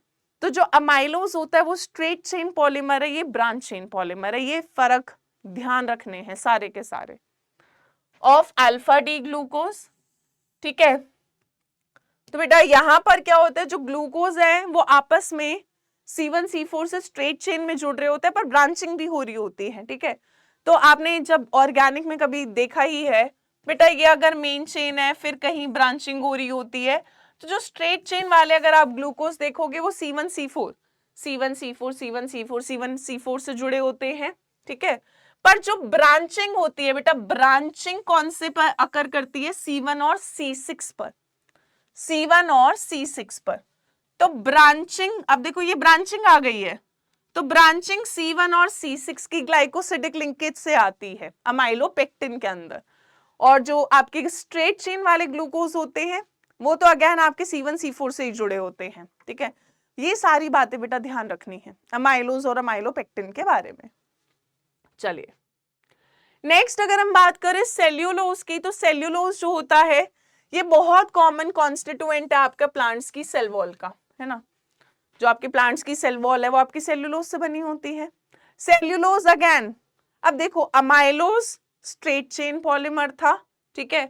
सेल्यूलोज भी है ना, वो OSC वाला एंड से LOSC लोज वाले से याद रखना, amylose straight chain, cellulose LOSC लोज वाला, ये वाला भी कैसा होता है बेटा, स्ट्रेट चेन होता है।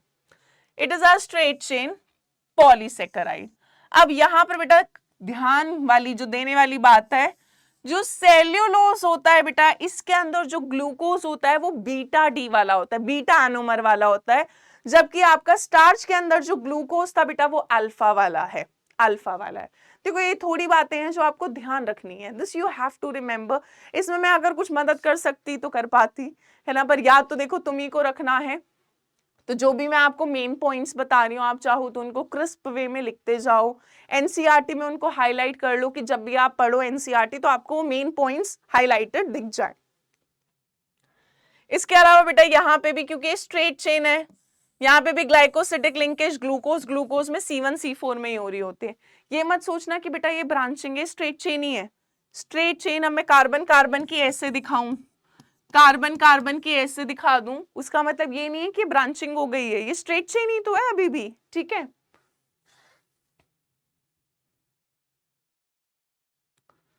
तो ये होता है बेटा आपका cellulose straight chain polysaccharide, beta D glucose unit से जुड़ा होता है। C1 C4 में ग्लाइकोसिडिक लिंकेज होती है। सेल वॉल आपकी प्लांट्स की जो सेल वॉल होती है वो सेल्यूलोज से बनी होती है। चलिए नेक्स्ट अगर हम बात करें बेटा ग्लाइकोजन, तो ग्लाइकोजन ना ह्यूमंस का एनिमल स्टार्च बोला जाता है। प्लांट्स के अंदर जो स्टोरेज यूनिट थी बेटा वो स्टार्च थी। ह्यूमंस के अंदर, एनिमल्स के अंदर जो आपकी स्टोरेज यूनिट हमारी बॉडी के अंदर होती है ग्लाइकोजन, है ना। So the carbohydrates are stored in animal body as glycogen. हमारी बॉडी के अंदर कार्बोहाइड्रेट जो स्टोरेज यूनिट है वो आपका ग्लाइकोजन होता है, इसीलिए बेटा इसको एनिमल स्टार्च भी बोला जाता है। इसके अलावा ग्लाइकोजन का जो स्ट्रक्चर है वो अमाइलोपेक्टिन से मिलता है बेटा, जो स्टार्च का ब्रांचिंग वाला कंपोनेंट था अमाइलोपेक्टिन से मिलता है। और हम कहते हैं भाई ये अमाइलोपेक्टिन से भी ज्यादा ब्रांच होता है। ग्लाइकोजन भी बेटा अल्फा ग्लूकोज से ही बना होता है, पर अमाइलोपेक्टिन से भी ज्यादा ब्रांचिंग होती है आपके ग्लाइकोजन के अंदर। वी से it is rather more highly branched, ठीक है। ग्लाइकोजन बेटा लिवर में मिल जाता है, मसल्स में, ब्रेन में, ठीक है। जब भी बॉडी को ग्लूकोज की जरूरत होती है ना, जब हमारी बॉडी को एनर्जी की जरूरत होती है तो जो हमारी बॉडी के अंदर एंजाइम्स होते हैं वो क्या करते हैं, ग्लाइकोजन को ब्रेक डाउन करते हैं। इसके अलावा ग्लाइकोजन यीस्ट और फंजाई या फंगाई जो भी आप बोलते हो उसमें भी मिलता है, ठीक है।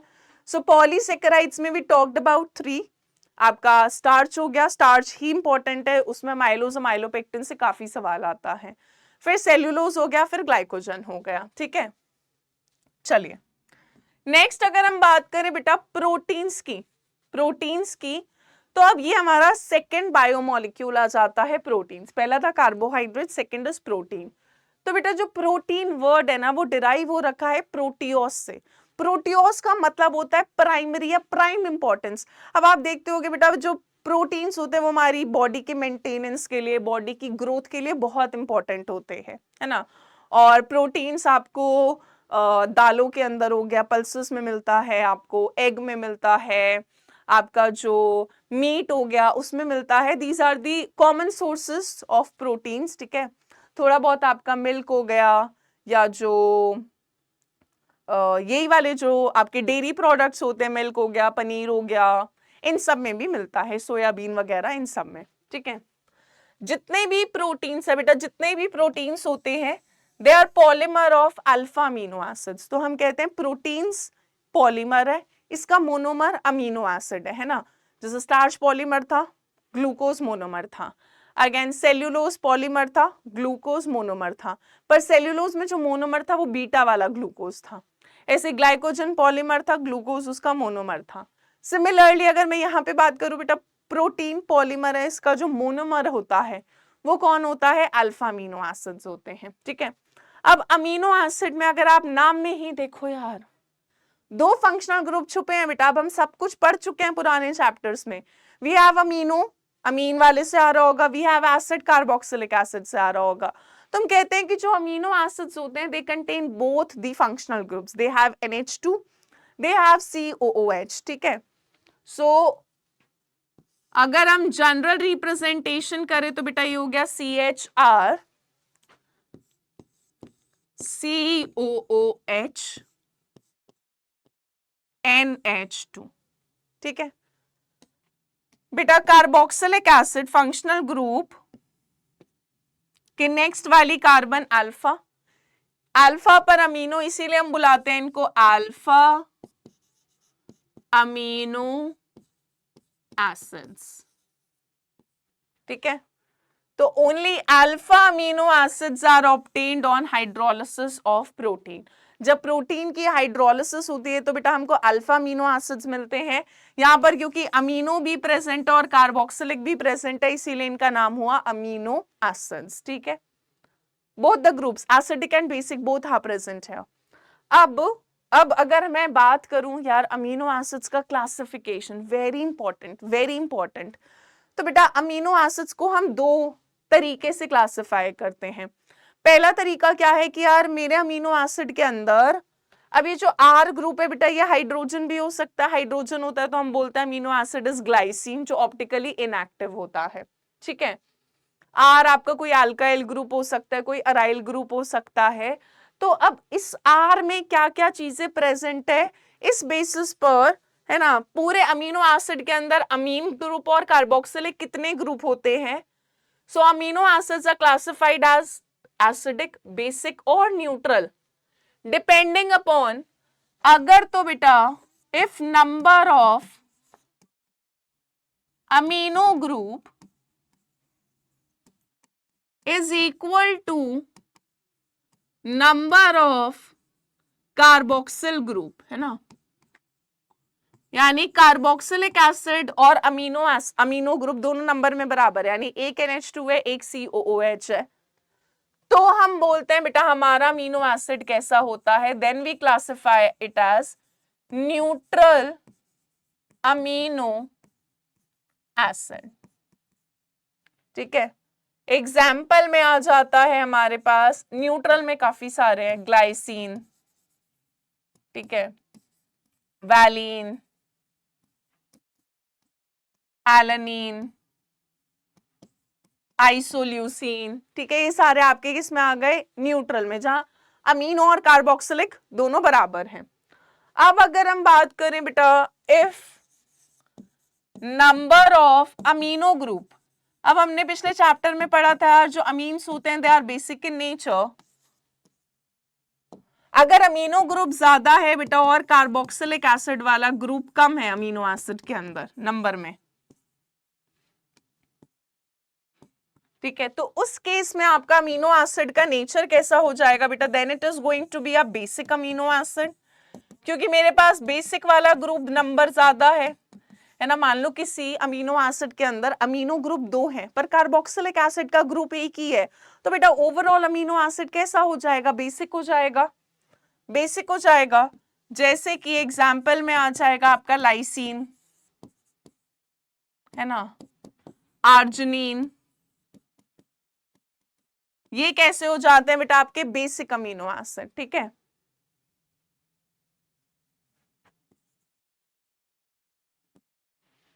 और तीसरा केस आपके पास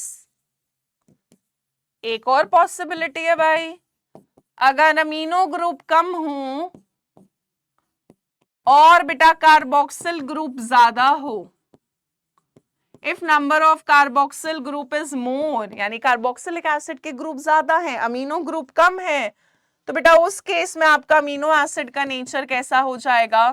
then it is going to be an acidic amino acid.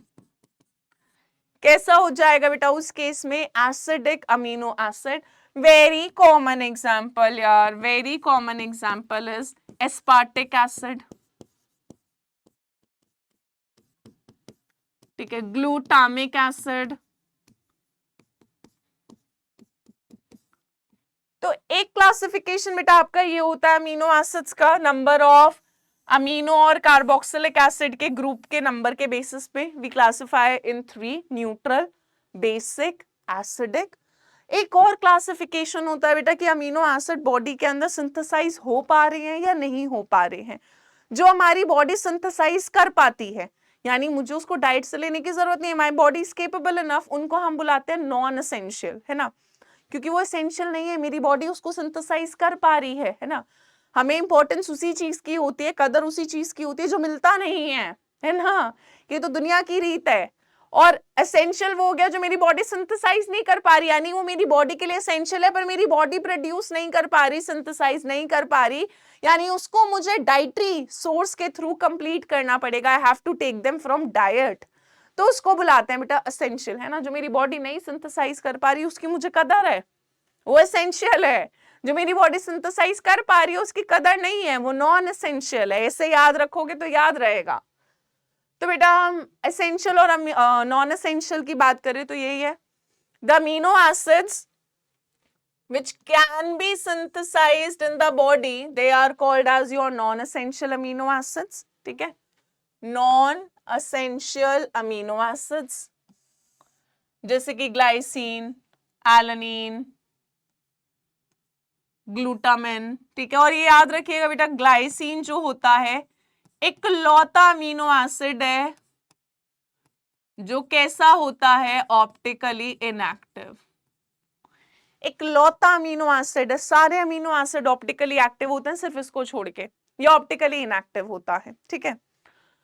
तो ये जो अमीनो एसिड्स हमारी बॉडी सिंथेसाइज कर पा रही है वो non essential. On the other hand, those which cannot be synthesized in the body and must be obtained by diet, ऐसो को हम बुलाते हैं बेटा essential amino acids, ठीक है। अब हमारे पास टोटल 20 अमीनो एसिड्स है जिसमें 10 एसेंशियल है, 10 नॉन एसेंशियल है। एनसीईआरटी में आपको पूरी टेबल दे रखी है। मैं आपको ट्रिक बता रही हूँ to learn essential amino acid. आप एसेंशियल याद कर लो, बाकी जो 10 बचे होंगे वो नॉन एसेंशियल होंगे, है ना, क्योंकि बेटा इससे एक एमसीक्यू आ ही जाता है। आप देखोगे काफी बार प्रीवियस ईयर में भी आपको दिख जाएंगे, आ जाता है सवाल, है ना। तो आप बेटर है we learn it by trick, क्या प्रॉब्लम है, ठीक है। देखो PVT Tim Hall, PVT Tim Hall से याद रखें। पी से आ जाएगा बेटा आपका फिनाइल एलानिन, ठीक है, पीवीटी वैलीन थ्रियोनिन, ठीक है, पीवीटी फिनाइल एलानिन वैलीन आपका थ्रियोनिन। टिम से, टिम हॉल से, टिम से आ जाएगा, टी से बेटा यहां पर आएगा ट्रिप्टोफैन, आई से आइसोल्यूसिन और एम से हो गया मिथियोनिन, ठीक है, ट्रिप्टोफैन आइसोल्यूसिन मिथियोनिन, ठीक है। आई ऑलवेज रिमेंबर एसेंशियल, बचे हुए वाले नॉन एसेंशियल। हॉल में आ गया बेटा आपका हिस्टिडीन, ए में आ गया अर्जिनिन, 2 एल आ रहे हैं, 1 is for leucine, 1 is for lysine, ठीक है। आप ये 10 याद रख लें, बाकी आपके 10 जो बचे हुए हैं वो नॉन एसेंशियल है। एक याद कर लो एसेंशियल वाले, नॉन एसेंशियल याद करने की जरूरत नहीं है। Are we clear? चलिए नेक्स्ट अगर हम बात करें बेटा अमीनो एसिड्स की, तो अमीनो एसिड्स एक तो कलरलेस होते हैं, क्रिस्टलाइन सॉलिड्स होते हैं, पानी में सोल्यूबल होते हैं, क्योंकि amino group carboxylic acid group दोनों के दोनों पानी के साथ एच बॉन्डिंग भी दिखा सकते थे। इसके अलावा हाई मेल्टिंग सॉलिड्स होते हैं, सॉल्ट की तरह बिहेव करते हैं रादर देन सिंपल अमीन्स और कार्बोक्सिलिक एसिड, ये अभी आएंगे जब ज्विटर आयन पर आऊंगी, ठीक है। इसके अलावा हम कहते हैं क्योंकि अमीनो एसिड्स के अंदर दोनों ग्रुप प्रेजेंट होता है, एसिडिक भी और बेसिक भी, इसीलिए यहाँ पर सॉल्ट की फॉर्मेशन या ये सॉल्ट की तरह प्रॉपर्टीज भी दिखाते हैं। और बेटा एक्वस सोल्यूशन के अंदर तो, ठीक है, अब ये हमने जनरल फॉर्मूला लिखा अमीनो एसिड का,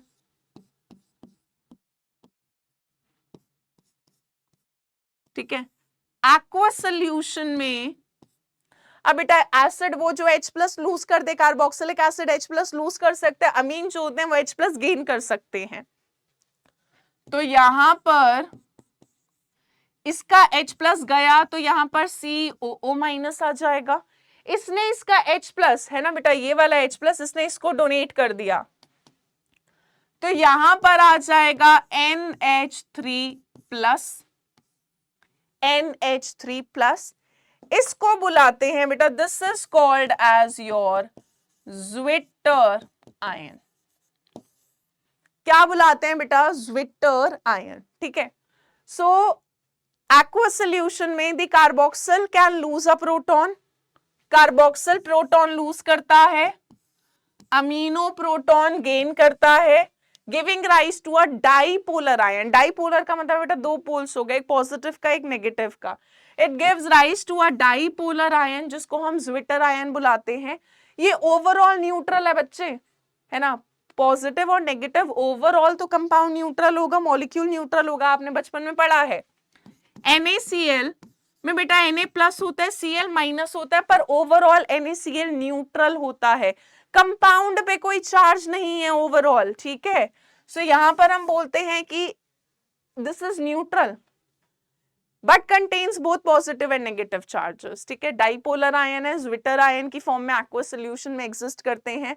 अब क्योंकि पॉजिटिव नेगेटिव आ जाता है, सॉल्ट लाइक फॉर्मेशन हो जाती है, तो सॉल्ट की तरह बिहेव करते हैं, हाई मेल्टिंग पॉइंट होता है इनका। ठीक है। तो ये हो गया अपना अमीनो एसिड, ये हो गया उसका ज्विटर आयन। ठीक है। इसके अलावा बेटा हम बोलते हैं ज्विटर आयनिक फॉर्म में अमीनो एसिड्स जो होते हैं ये एम्फोटेरिक बिहेवियर दिखाते हैं। ठीक है। एम्फोटेरिक का मतलब है कि ये एसिड और बेसिस दोनों के साथ रिएक्ट कर सकते हैं ज्विटर आयनिक फॉर्म में। इसके अलावा हम कहते हैं बेटा एक्सेप्ट ग्लाइसिन, ग्लाइसिन को छोड़कर जितने भी अमीनो एसिड्स है, all other naturally occurring alpha amino acids, ये कैसे होते हैं बेटा? ऑप्टिकली एक्टिव होते हैं, इकलौता ग्लाइसिन। और वो देखो क्यों, ये हो गया बेटा CCOOH NH2 HCH, और जो R होता है ना ग्लाइसिन में, वो हाइड्रोजन ही होता है। अब क्योंकि इस कार्बन पे ये दो ग्रुप सेम हो गए बेटा, कायरल कार्बन तब थी जब कार्बन पे चारों ग्रुप अलग अलग हो। ग्लाइसिन के अंदर क्योंकि कार्बन पे दो सेम हाइड्रोजन आ जाती है, जिसकी वजह से हम बोलते हैं glycine is an optically inactive amino acid. ठीक है। तो ग्लाइसिन बेटा आपका कैसा होता है? Optically inactive. ठीक है। इसके अलावा बेटा amino acids capital D capital L दोनों फॉर्म में एग्जिस्ट करते हैं, बट जो नेचुरली अकरिंग अमीनो एसिड है जो हमें प्रोटीन के हाइड्रोलिसिस से मिलते हैं, वो आपके एल कॉन्फ़िगरेशन के होते हैं, जिसमें NH2 लेफ्ट में लिखा जाता है। ठीक है। सो अमीनो एसिड्स में क्योंकि NH2 group is written in the left hand side, है ना, it is written on the left hand side, इसीलिए हम बेटा बोलते हैं एक तो अल्फा, क्योंकि अल्फा कार्बन पे होते हैं, एल अमीनो एसिड। ठीक है। NH2 group is coming on the left hand side. ठीक है। उसकी वजह से कैपिटल एल आता है। और अल्फा क्योंकि फंक्शनल ग्रुप के बगल वाली कार्बन अल्फा पर अमीनो होता है, so they are also called as alpha amino acid, L amino acid, capital L. ठीक है। चलिए अब अगर बेटा हम प्रोटीन्स के स्ट्रक्चर की बात करें कि प्रोटीन्स बनते कैसे हैं, अमीनो एसिड समझ आ गया, एसेंशियल है, नॉन एसेंशियल है, न्यूट्रल होते हैं, बेसिक होते हैं, एसिडिक होते हैं, कार्बोक्सिल और अमीनो के ग्रुप के हिसाब से। बट अगर हम बात करें जब अमीनो एसिड एक दूसरे के साथ जुड़ते जाते हैं और आपकी एक सीक्वेंसिंग आती है, तो वहां पर अमीनो एसिड एक दूसरे के साथ जुड़ते कैसे हैं।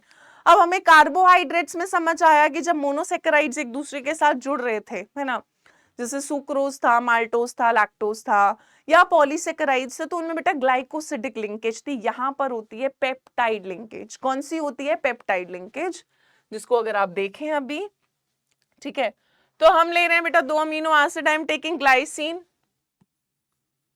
CH2 COOH and NH2। ठीक है। ग्लाइसिन मैंने एलानिन का बेटा इस तरह से एक्सपैंड करके लिखा है,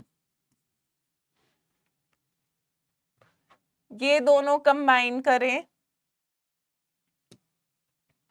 ये हो गया अपना एलानीन। यहां से बेटा OH और यहां से H निकल जाता है, ठीक है। यानी किसका एलिमिनेशन हुआ बेटा? वाटर का।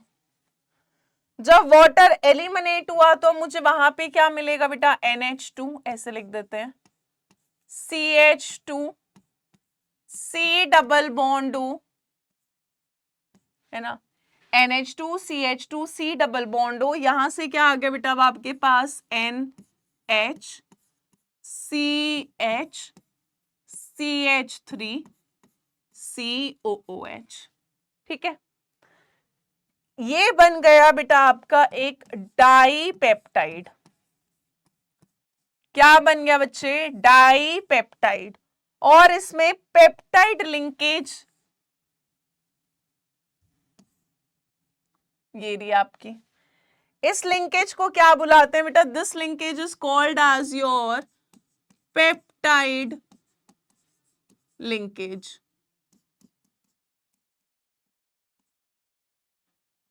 है ना। तो बेटा यहां पर अगर आप देखोगे कि डाईपेप्टाइड, अब डाईपेप्टाइड का मतलब क्या है कि दो अमीनो एसिड जुड़े हैं। ये मत सोचना, आधी दुनिया ये कंफ्यूजन में रहते हैं कि डाईपेप्टाइड मतलब मैडम दो पेप्टाइड लिंकेज होगी। नहीं बच्चे, डाईपेप्टाइड का मतलब है कि कितने अमीनो एसिड एक दूसरे के साथ जुड़े थे, अमीनो एसिड के रेसिड्यूज कितने हैं, है ना। तो यहाँ पे बेटा दो अमीनो एसिड जब जुड़े थे, वाटर जब एलिमिनेट हुआ था, तब आपको डाईपेप्टाइड मिला है। पर पेप्टाइड लिंकेज इसमें एक है, एक है, ठीक है। अब अगर आप ये पढ़ेंगे तो ये सेम लिखा है ऊपर जो मैंने बताया है कि the product of the reaction is called a dipeptide because it is made up of two amino acids. For example, जब ग्लाइसिन का carboxyl group combines with the amino group of alanine, we get a dipeptide glycyl alanine, ठीक है। और यहां पर बेटा आगे यही लिखा है कि अब अगर एक थर्ड अमीनो एसिड जुड़ गया, इस डाईपेप्टाइड में एक और अमीनो एसिड जुड़ गया तो ट्राईपेप्टाइड बन जाएगा, पर उसमें पेप्टाइड लिंकेज दो होगी। अब मान लो इसी के आगे मैंने एक और अमीनो एसिड जोड़ दिया तो इसका OH उसका H निकल जाएगा और एक और पेप्टाइड लिंकेज आ जाएगी, है ना। So the product is called a tripeptide, but a tripeptide contains 3 amino acids linked by 2 peptide linkages, है ना। तो अगर मैं आपको आसान भाषा में बोलूं, आसान भाषा में बोलूं तो हम बोलते हैं बेटा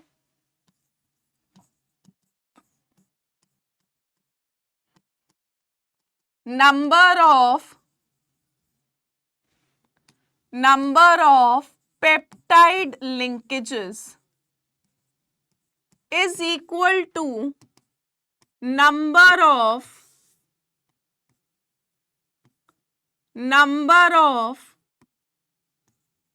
amino acid residues -1। अब ये कितनों को समझ आ पाया वो अलग बात है। यार देखो, अगर मेरे पास एक पेंटापेप्टाइड है, पेंटापेप्टाइड यानी उसके अंदर बेटा अमीनो एसिड 5 होंगे, पर पेप्टाइड लिंकेज 5-1 4 होगी, 4 होगी, ठीक है। तो जो भी नाम है, ट्राईपेप्टाइड मतलब 3 अमीनो एसिड जुड़े होंगे, 3-1 पेप्टाइड लिंकेज 2 होगी। टेट्रापेप्टाइड का मतलब बेटा 4 अमीनो एसिड रेसिड्यूज होंगे, पर पेप्टाइड लिंकेज 4-1 3 होगी। बात समझ आ रही है? जो नाम है उससे एक कम पेप्टाइड लिंकेज होगा नंबर से, ठीक है। जब ऐसे अमीनो एसिड मोर देन 10, है ना, जब 10 से ज्यादा अमीनो एसिड एक दूसरे के साथ जुड़ते जाते हैं पेप्टाइड लिंकेज में, तो हम बोलते हैं बेटा उसको पॉलीपेप्टाइड। क्या बहुत सारे अमीनो एसिड एक दूसरे के साथ पॉलीपेप्टाइड लिंकेज में जुड़ चुके हैं, ठीक है। A polypeptide with more than 100 amino acid residues, है ना। ऐसे पॉलीपेप्टाइड बेटा जिसमें कम से कम नहीं तो 100 से ज्यादा अमीनो एसिड रेसिड्यूज जुड़े हुए हैं, जिसका बहुत हाई मॉलिक्यूलर मास होता है, मोर देन 10,000 U, ऐसे पॉलीपेप्टाइड्स को हम क्या बुलाते हैं? प्रोटीन्स बुलाते हैं, प्रोटीन्स बुलाते हैं, जिनमें हंड्रेड्स ऑफ अमीनो एसिड एक दूसरे के साथ पेप्टाइड लिंकेज से जुड़े हुए हैं, ठीक है। अब बेटा अगर हम प्रोटीन्स को क्लासिफाई करें तो शेप के बेसिस पे हम दो में क्लासिफाई करते हैं, फाइब्रस और ग्लोब्युलर। फाइब्रस जिनका थ्रेड लाइक फाइबर की तरह स्ट्रक्चर होता है, तो मेन बातें कर लेते हैं। ठीक है, जब पॉलीपेप्टाइड चेन बेटा एक दूसरे के साथ पैरेलल रन कर रही हो, जैसे ये एक अमीनो एसिड की अलग पेप्टाइड पॉलीपेप्टाइड चेन हो गई, ये पॉलीपेप्टाइड चेन है ना, when the polypeptide chains run parallel and are held together, ठीक है, and are held together by hydrogen and disulfide bonds, जिसकी वजह से हम बोलते हैं बेटा फाइबर की तरह स्ट्रक्चर बन जाता है ना। आपने देखा होगा फाइबर का स्ट्रक्चर इस तरह से। तो जब फाइबर लाइक स्ट्रक्चर बन जाए इसको हम फाइबरस प्रोटीन बुलाते हैं। फाइबरस प्रोटीन जो होते हैं बेटा ये पानी में जनरली कैसे होते हैं, इनसोल्यूबल होते हैं। जैसे कि कैरेटिन जो हमारे बालों में प्रेजेंट होता है, कैरेटिन हो गया, मायोसिन हो गया, कोलाजन हो गया, ये आपके किस में आ जाते हैं बेटा, फाइब्रस प्रोटीन में। इनका फाइबर की तरह स्ट्रक्चर होता है। जो ग्लोब्यूलर प्रोटीन्स होते हैं, ग्लोब्यूलर प्रोटीन्स में क्या होता है, जो पॉलीपेप्टाइड चेन्स होती हैं ये कॉइल कर लेती हैं और एक स्फेरिकल स्फेरॉइडल है ना इस तरह से स्ट्रक्चर, ग्लोब्यूल की तरह एक स्ट्रक्चर बना लेती है। So this structure results when the chains of polypeptides coil around to give you a spherical shape। अब बेटा जो ग्लोब्यूलर प्रोटीन होते हैं ये ज्यादातर पानी में सोल्यूबल होते हैं, जैसे कि आपका इंसुलिन, एल्ब्यूमिन, हीमोग्लोबिन वगैरह। ठीक है, इसके अलावा बेटा हम शेप के बेसिस पे, स्ट्रक्चर के बेसिस पे प्रोटीन का 4 तरह का स्ट्रक्चर पढ़ते हैं, प्राइमरी, सेकेंडरी, टर्शरी और क्वाटरनरी। ठीक है, प्राइमरी जो होता है उसमें बेसिकली आपके जो अमीनो एसिड्स होते हैं वो एक दूसरे के साथ एक स्पेसिफिक सीक्वेंस में जुड़े होते हैं, that is simply a primary structure. ठीक है, जैसे एलानिन, फिर गुआनिन कह रही हूँ, वो बेस है, वो बाद में आएगा है ना। एलानिन हो गया, ग्लाइसिन हो गया, ल्यूसीन हो गया, आइसोल्यूसीन हो गया, मान लो एक पर्टिकुलर सीक्वेंस में जो जुड़े हुए हैं, that sequence is basically the primary structure. ठीक है, so each polypeptide in a protein has amino acids linked with each other in a specific sequence। तो बेटा ये जो अमीनो एसिड्स का सीक्वेंस होता है इसी को हम प्रोटीन का प्राइमरी स्ट्रक्चर बुलाते हैं। सेकेंडरी में क्या होता है, अब ये जो लॉन्ग पॉलीपेप्टाइड चेन बनी है अब ये किस तरह से एग्जिस्ट कर रही है, किस शेप में एग्जिस्ट कर रही है, ये आपका सेकेंडरी स्ट्रक्चर आ जाता है। इसमें 2 तरह का होता है बेटा, alpha helix, beta pleated. Alpha helix में क्या होता है, हेलिकल हेलिक्स की तरह स्ट्रक्चर हो जाता है। तो अल्फा हेलिक्स के अंदर क्या होता है, जो पॉलीपेप्टाइड चेन होती है वो बेटा एक तो इंट्रामोलिकुलर हाइड्रोजन बॉन्ड बनाती है ना, with in the chain H bonding हो जाता है। और राइट हैंडेड हेलिक्स होता है, एक का NH ग्रुप दूसरे के कार्बोनिल ग्रुप से H बॉन्डिंग इंट्रामोलिकुलर दिखाता जाता है। सो अल्फा हेलिक्स के एग्जांपल हो गए आपके केराटिन इन हेयर, नेल्स हो गए। ठीक है, देखो अल्फा हेलिक्स ऐसा दिखता है इस तरह से है ना।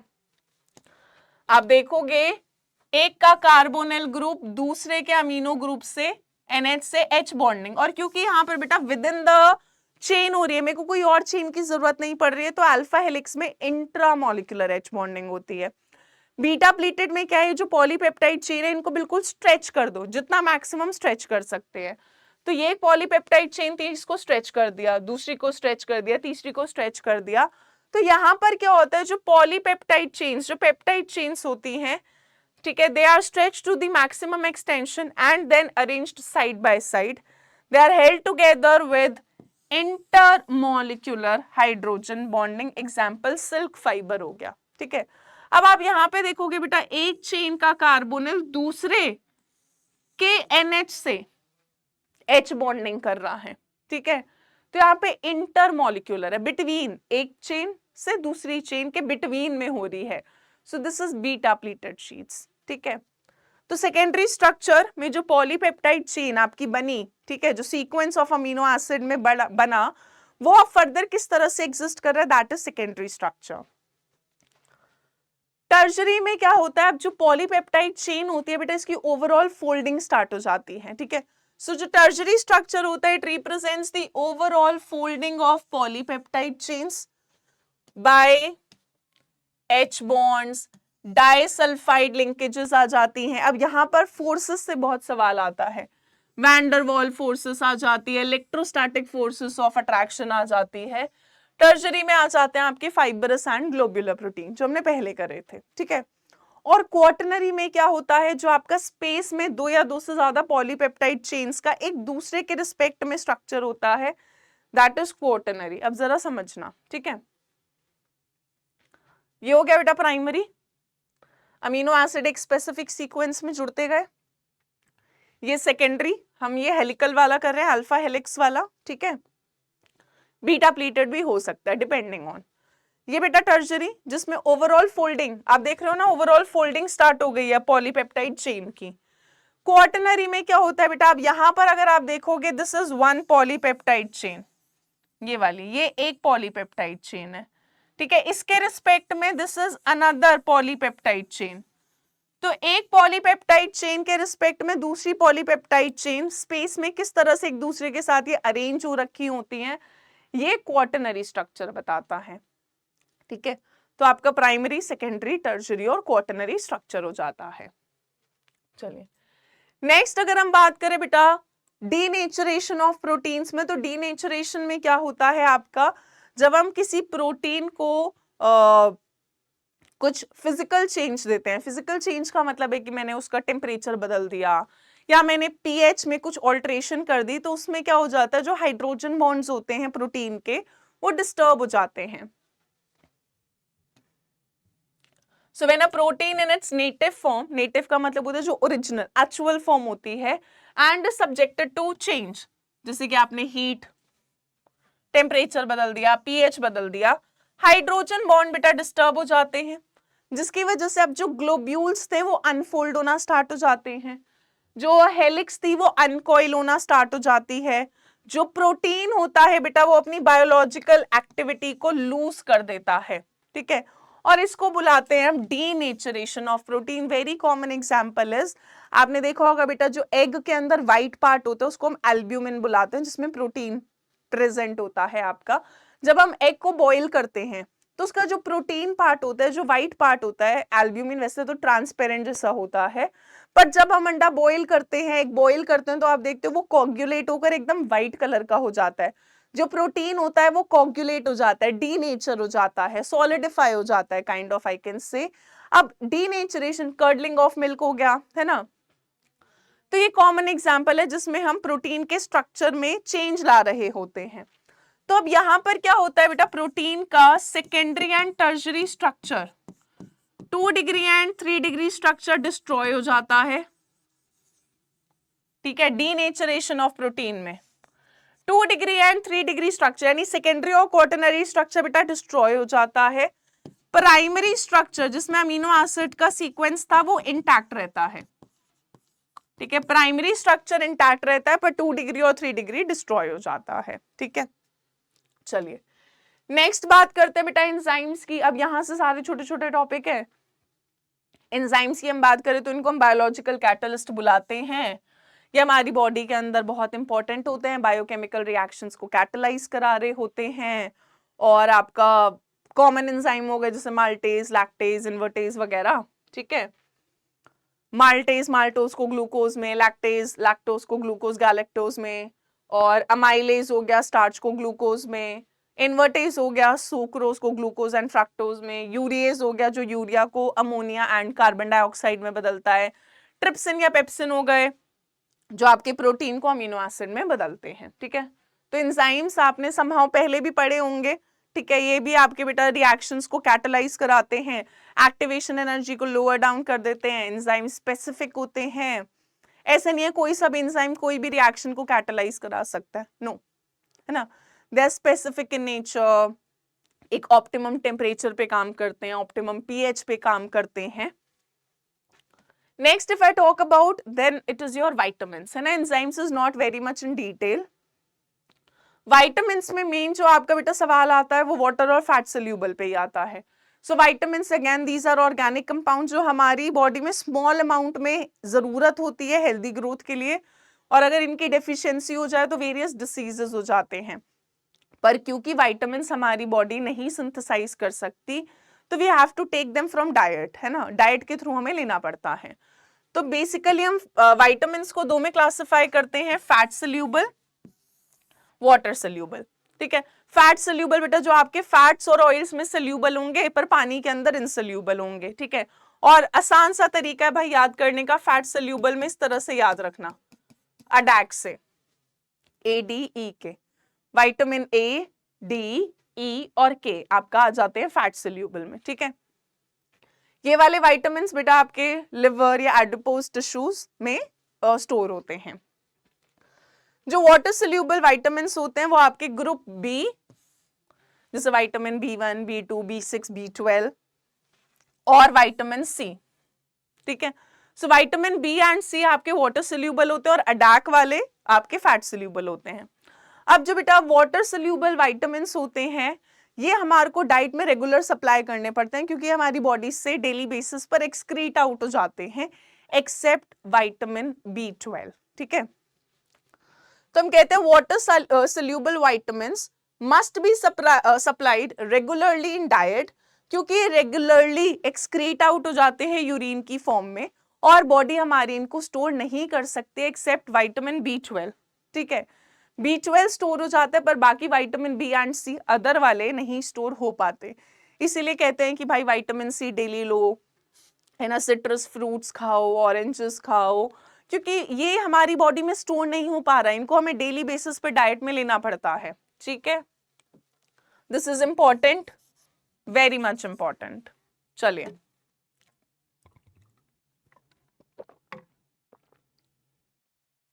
सो बेटा ये आपको बचपन में भी कराया जाता है जहां तक मुझे याद है ना, मैं नॉन मेडिकल की थी बट फिर भी मुझे याद है कि ये समहाउ 9th के अंदर शायद आ जाता है। सो बेटा कौन से विटामिन, सोर्स इतना इंपॉर्टेंट नहीं है क्योंकि सोर्स एज सच आपसे नहीं पूछा जाता, पर किस विटामिन की डेफिशिएंसी से क्या डिसीज होता है ये जरूर पूछा जाता है। सो जो मैं स्टार बना रही हूँ वो इंपॉर्टेंट है बट आपको सारी टेबल इंपॉर्टेंट है ना। जैसे विटामिन ए की डेफिशिएंसी से बेटा नाइट ब्लाइंडनेस, विटामिन B1 की डेफिशिएंसी से बेरी बेरी, विटामिन B2 की डेफिशिएंसी से किलोसिस, इससे कम सवाल आता है। विटामिन या विटामिन B6 पायरिडॉक्सिन से कन्वर्जन्स हो गए, ठीक है। कन्वर्जन्स में एकदम बॉडी के अंदर सडन मूवमेंट होती है, इसे काइंड ऑफ कह लो माइनर अटैक्स टाइप आते हैं, ठीक है। और विटामिन B12 की डेफिशिएंसी से बेटा काफी बार सवाल आता है, ठीक है। पर्नीशियस अनीमिया, RBC की डेफिशिएंसी हो जाती है। इसके अलावा विटामिन सी सबने पढ़ा होता है बचपन में, स्कर्वी होता है, ब्लीडिंग गम्स। विटामिन डी से तो काफी बार सवाल आता है, रिकेट्स हो गए, ऑस्टोमलेशिया हो गया, है ना। तो विटामिन डी का सोर्स भी सबको पता है यार, धूप, सनलाइट है ना, जादू। बट धूप ऐसा नहीं है कोई से भी टाइम की, जो आपकी एकदम मॉर्निंग वाली धूप होती है, that you have to take, ताकि क्योंकि बॉडी के अंदर विटामिन डी की डेफिशिएंसी खासकर वुमेन में काफी ऑब्जर्व होती है थोड़ा लेट एज पर, ठीक है। Soft bones, joint pain in adults. इसके अलावा बेटा विटामिन ई की डेफिशिएंसी से इंक्रीज्ड फ्रेजिलिटी ऑफ आरबीसीज हो गए। इसके अलावा विटामिन ई की डेफिशिएंसी से जो फर्टिलिटी होती है that also decreases, fertility also decreases, ठीक है। और विटामिन के से ब्लड क्लॉटिंग का, अगर विटामिन के का डेफिशिएंसी होता है तो जो ब्लड क्लॉट का फॉर्मेशन होता है वो भाई बहुत देर से होता है, ब्लड क्लॉटिंग का टाइम बढ़ जाता है, भाई क्लॉट ही नहीं बन रहा होता, इतना टाइम लग जाता है। और एक और विटामिन होता है बेटा विटामिन एच, जिसको हम बायोटिन बुलाते हैं, वो नीदर वाटर सोल्यूबल होता है नॉर फैट सोल्यूबल होता है, वो एक अलग कैटेगरी आ जाता है, विटामिन एच बायोटिन जिसको बुलाते हैं, ठीक है। Next if I talk about nucleic acids, तो न्यूक्लिक एसिड बेटा हमें बेसिकली दो पढ़ने हैं, डीएनए और आरएनए, ठीक है। न्यूक्लिक एसिड हमें पता ही है, ये आपके सेल के न्यूक्लियस में पाए जाते हैं, हेरिडिटी इंफॉर्मेशन के लिए रिस्पॉन्सिबल होते हैं, ठीक है। सो जो आपकी हेरिडिटी इंफॉर्मेशन होती है बेसिकली क्रोमोसोम्स, है ना, which are made up of proteins and another type of biomolecules called nucleic acid। तो हमें दो तरह के न्यूक्लिक एसिड पढ़ने हैं, डीएनए, आरएनए, ठीक है। जो न्यूक्लिक एसिड होते हैं, अब बेटा यहाँ पर तीसरी लिंकेज आ जाएगी, कार्बोहाइड्रेट्स में ग्लाइकोसिटिक लिंकेज, प्रोटीन्स के अंदर पेप्टाइड लिंकेज, यहाँ पर जब हम बात करेंगे then we talk about phosphodiester linkage, ठीक है। तो जो न्यूक्लिक एसिड्स होते हैं they are long chain polymers of nucleotides, इनको पॉलीन्यूक्लियोटाइड्स भी बोलते हैं, ठीक है। अभी न्यूक्लियोटाइड्स क्या होते हैं इस पर आ रहे हैं, सबर सबर, थोड़ा सा सबर। चलिए, सो बेटा हमारे पास अगर हम न्यूक्लिक एसिड की बात करें, चाहे डीएनए है चाहे आरएनए है, ये 3 यूनिट से बने होते हैं, शुगर, बेस और फॉस्फेट यूनिट होती है। तो डीएनए या आरएनए का जब हम हाइड्रोलिसिस करेंगे तो हमें क्या क्या मिलता है बेटा, एक तो पेंटोज शुगर मिलता है, ठीक है। कंप्लीट हाइड्रोलिसिस ऑफ डीएनए और आरएनए यील्ड्स अ पेंटोज शुगर, अलग अलग होती है दोनों में। दे यील्ड अ फॉस्फोरिक एसिड, और बेटा एक नाइट्रोजन कंटेनिंग हेट्रोसाइक्लिक कंपाउंड होता है। बेसिस जो प्यूरिन्स या पिरिमिडीन होते हैं उस पर अभी आएंगे। पहला अगर मैं डिफरेंस की बात करूं डीएनए और आरएनए में, पहला डिफरेंस होता है बेटा दोनों के अंदर शुगर मोइटी, यानी शुगर की जो यूनिट होती है वो अलग अलग होती है। दोनों में राइबोज शुगर है, बट राइबोज मतलब एज एन पेंटोज शुगर है, बट एक में राइबोज होता है, एक में डीऑक्सी राइबोज होता है, ठीक है। तो डीएनए के अंदर बेटा, डीएनए के अंदर आपका ये वाला शुगर होता है, ठीक है, बीटा डी 2 डीऑक्सीराइबोज, और आरएनए के अंदर प्रेजेंट होता है आपका ये वाला बीटा डी राइबोज, ठीक है। तो डीएनए के अंदर शुगर इज डीऑक्सीराइबोज, है ना, डीएनए का फुल फॉर्म ही तो ये deoxyribose nucleic acid, ribo nucleic acid, है ना। आरएनए के अंदर बेटा आपका हो गया बीटा डी राइबोज, ये रही भाई फुल फॉर्म, ठीक है, बीटा डी राइबोज। पहला यही आ जाता है सवाल। दूसरा फर्क जो बेटा आता है इनमें बेसिस में आता है, डीएनए के अंदर 4 बेसिस होते हैं, एडेनिन, गुआनिन, है ना, एजीसीटी से याद रखना। डीएनए में बेटा बेसिस है ए जी, मेरे नाम से हाशिमा गुप्ता, है ना, एजीसीटी। आरएनए के अंदर ए जी सी और यू, है ना, एजी सी यू ऐसे करके याद कर लेना, AGCU, है ना। डीएनए और आरएनए में फर्क बेटा थाइमीन और यूरासिल का होता है, वहां थाइमीन होता है, यहाँ यूरासिल होता है, ठीक है। सो डीएनए और आरएनए में आप देखोगे 3 बेसिस सेम होते हैं, 4th बेस में फर्क आता है। The first 3 bases are same in DNA, but the 4th one is RNA के अंदर बेटा यूरासिल है और डीएनए के अंदर इट्स थाइमीन। वेरी इंपॉर्टेंट, ठीक है। सो जो नाइट्रोजन कंटेनिंग बेसिस होते हैं हेट्रोसाइक्लिक होते हैं, यानी रिंग सिर्फ कार्बन की नहीं होती, इसमें नाइट्रोजन भी प्रेजेंट होता है। तो ये बेटा आपकी 2 तरह की रिंग्स है, पिरिमिडीन्स एंड प्यूरिन्स, है ना। जो पिरिमिडीन से डिराइव हो रखे, पिरिमिडीन बेसिस जो प्यूरिन से डिराइव हो रखे होते हैं। प्यूरिन में आपके 2 हैं, एजी, एडेनिन और गुआनिन, ठीक है। सो ऐसे याद रखना, प्यूरिन में एजी, मेरे नाम से याद रख लेना कि एजी वाले प्यूरिन बेसिस हैं। बचे हुए 3 यानी साइटोसिन, थाइमीन और यूरासिल आ रही है, और पिरिमिडीन बेसिस, ठीक है। चलिए नेक्स्ट अगर बात करें बेटा न्यूक्लिक एसिड का स्ट्रक्चर क्या होता है, तो सबसे पहले हमारे पास होता है न्यूक्लियोसाइड। न्यूक्लियोसाइड में क्या होता है, जो शुगर होती है उसके साथ बेस जुड़ता है, ठीक है। So a unit is formed by the attachment of a base to 1' position of sugar, है ना। ये बेटा हमारी पेंटोज शुगर थी, डीएनए में डीऑक्सीराइबोज थी, आरएनए में राइबोज थी। इसकी जो 1' वाली पोजीशन होती है बेटा, इस पर क्या आकर जुड़ता है, बेस, अलग अलग बेस होते हैं, ठीक है। फिर न्यूक्लियोसाइड, है ना, अब ये मेरे पास न्यूक्लियोसाइड हो गया। न्यूक्लियोसाइड की जो बेटा ये 5' वाली कार्बन होती है, इस पर आकर हमारी फॉस्फोरिक एसिड की यूनिट जुड़ती है। तो ये हो गया शुगर, ये हो गया बेस, ये हो गया आपका फॉस्फेट यूनिट, यानी ये बन गया तुम्हारा न्यूक्लियोटाइड। ये था न्यूक्लियोसाइड, ये हो गया न्यूक्लियोटाइड, ठीक है। So nucleoside is linked to phosphoric acid at 5' position of sugar moiety, ठीक है। तो बेटा 1' वाले पर बेस होता है, 5' वाले पर आपका ये फॉस्फेट यूनिट हो जाता है। This is called a nucleotide. अब जब बहुत सारे न्यूक्लियोटाइड एक दूसरे के साथ जुड़ते जाते, देन यू गेट पॉलीन्यूक्लियोटाइड्स, जिनको हम न्यूक्लिक एसिड बुलाते हैं। सो अब अगर हम देखें तो न्यूक्लियोटाइड्स आर जॉइंड टुगेदर। अब न्यूक्लियोटाइड एक दूसरे के साथ जुड़ेंगे, और वो कैसे जुड़ते हैं बेटा, by phosphodiester linkage between 5' and 3' carbon of the pentose sugar. ये एक न्यूक्लियोटाइड बेटा, ये दूसरा न्यूक्लियोटाइड, ठीक है। तो आप देखेंगे एक का 3' दूसरे का 5' से फॉस्फोडाइएस्टर लिंकेज के थ्रू ये दोनों एक दूसरे से जुड़ जाते हैं। अब अगेन अगर दो न्यूक्लियोटाइड जुड़ रहे हैं, इट्स अ डाई न्यूक्लियोटाइड, पर बेटा फॉस्फोडाइस्टर लिंकेज एक होगी, वही वाली कहानी है जो पेप्टाइड में हो रही थी, ठीक है। So it's a dinucleotide but phosphodiester linkage is 1 here right now, ठीक है। फिर अगर हम सिंप्लीफाइड वर्जन दिखाएं बेटा न्यूक्लिक एसिड का, तो यही है sugar base phosphate, sugar base phosphate, sugar base phosphate, ऐसे जब जुड़ता जाता है तो आपको न्यूक्लिक एसिड या पॉलीन्यूक्लियोटाइड मिल जाता है, ठीक है। अब आपके पास डीएनए का बेटा एक स्ट्रक्चर है जिसको हम बोलते हैं double helical structure, double helix structure, ये आपने शायद 10th क्लास में भी पढ़ा था। वॉटसन एंड क्रिक मॉडल भी बुलाते हैं इसको।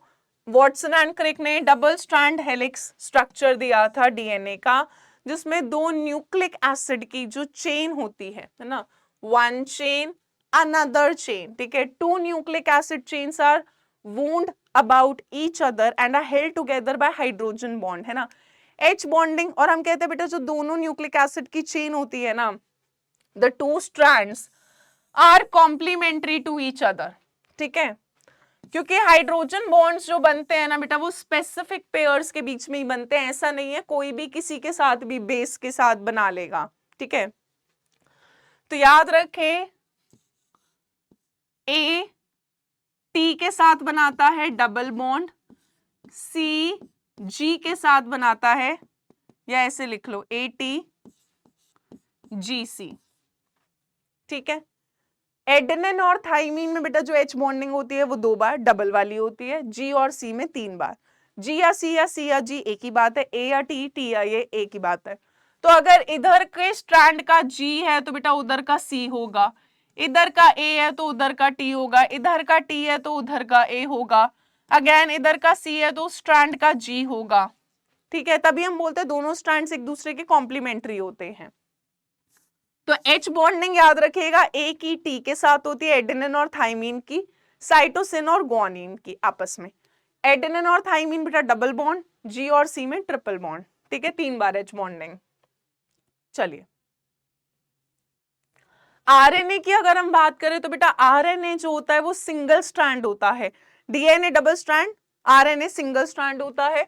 सो आरएनए के अंदर single strand helix is present, ठीक है, जो sometimes fold back on itself. RNA को हम बेटा 3 में क्लासिफाई करते हैं, mRNA, messenger RNA, ribosomal RNA and transfer RNA. हमारे सिलेबस में बहुत ज्यादा डिटेल में नहीं है, जो बायो वाले होंगे उन्होंने पढ़ रखा होगा।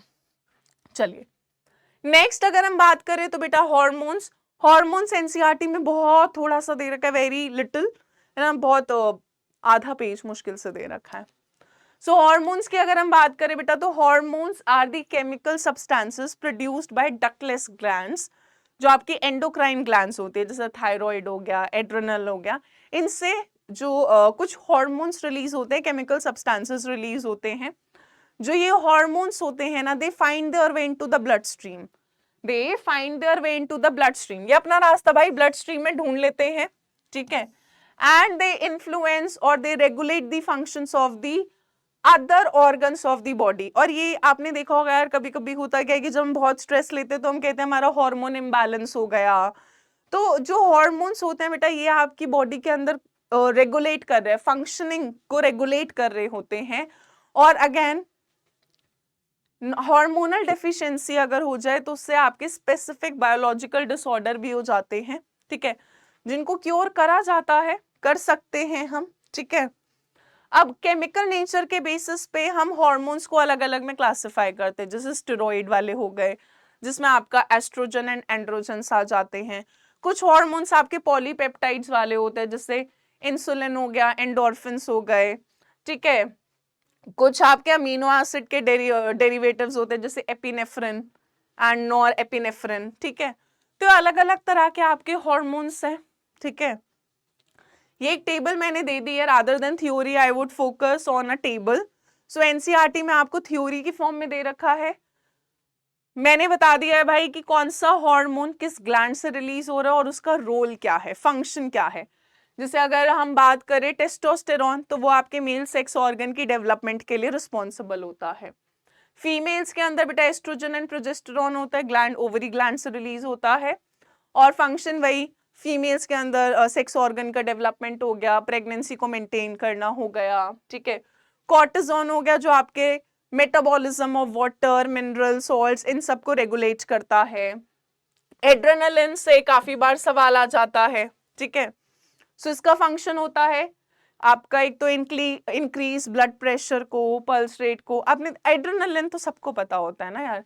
इससे एक जो सवाल आता है वो ये आता है, it also release glucose from glycogen and fatty acids from fats, ठीक है। थायरॉक्सिन थायराइड से, है ना, ये सारे आपने कहीं ना कहीं पढ़ रखे होंगे।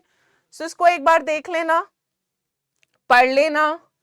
इसके अलावा इसी के साथ आपका चैप्टर खत्म होता है। बायोमोलिक्यूल्स को मैं यही कहूंगी बेटा, लाइन बाय लाइन प्लीज, आपको इसमें एनसीईआरटी से बियॉन्ड नहीं जाना, but make sure you read NCERT line by line NCERT पढ़ें बेटा। एनसीईआरटी एक्सरसाइज करें, एनसीईआरटी में बहुत ज्यादा क्वेश्चन नहीं दे रखे। बैक एक्सरसाइज में आई थिंक 25 to 30 क्वेश्चन है। इन टेक्स्ट भी बहुत ज्यादा नहीं है, 4-5 क्वेश्चन है। एग्जाम्पलर करें, ठीक है, थॉरली, और इस चैप्टर के लिए एनसीईआरटी कर लें, एग्जाम्पलर कर लें, एनसीईआरटी के सारे क्वेश्चन करें, मोर देन सफिशिएंट है, मोर देन सफिशिएंट। एंड इसी के साथ बेटा ऑर्गेनिक के सारे माइंड मैप खत्म होते हैं। मेक श्योर कि जब आप अपने नोट्स पढ़ें, इन माइंड मैप के थ्रू आप अपनी क्विक रिविजन जरूर करें, ठीक है। अब आपके जो इसके बाद आएंगे बेटा वो इनऑर्गेनिक के माइंड मैप्स आएंगे। With this my mind map syllabus is over. Thank you so much. All the very best for chemistry board exams and for organic also. Thank you. Bye bye. Take care.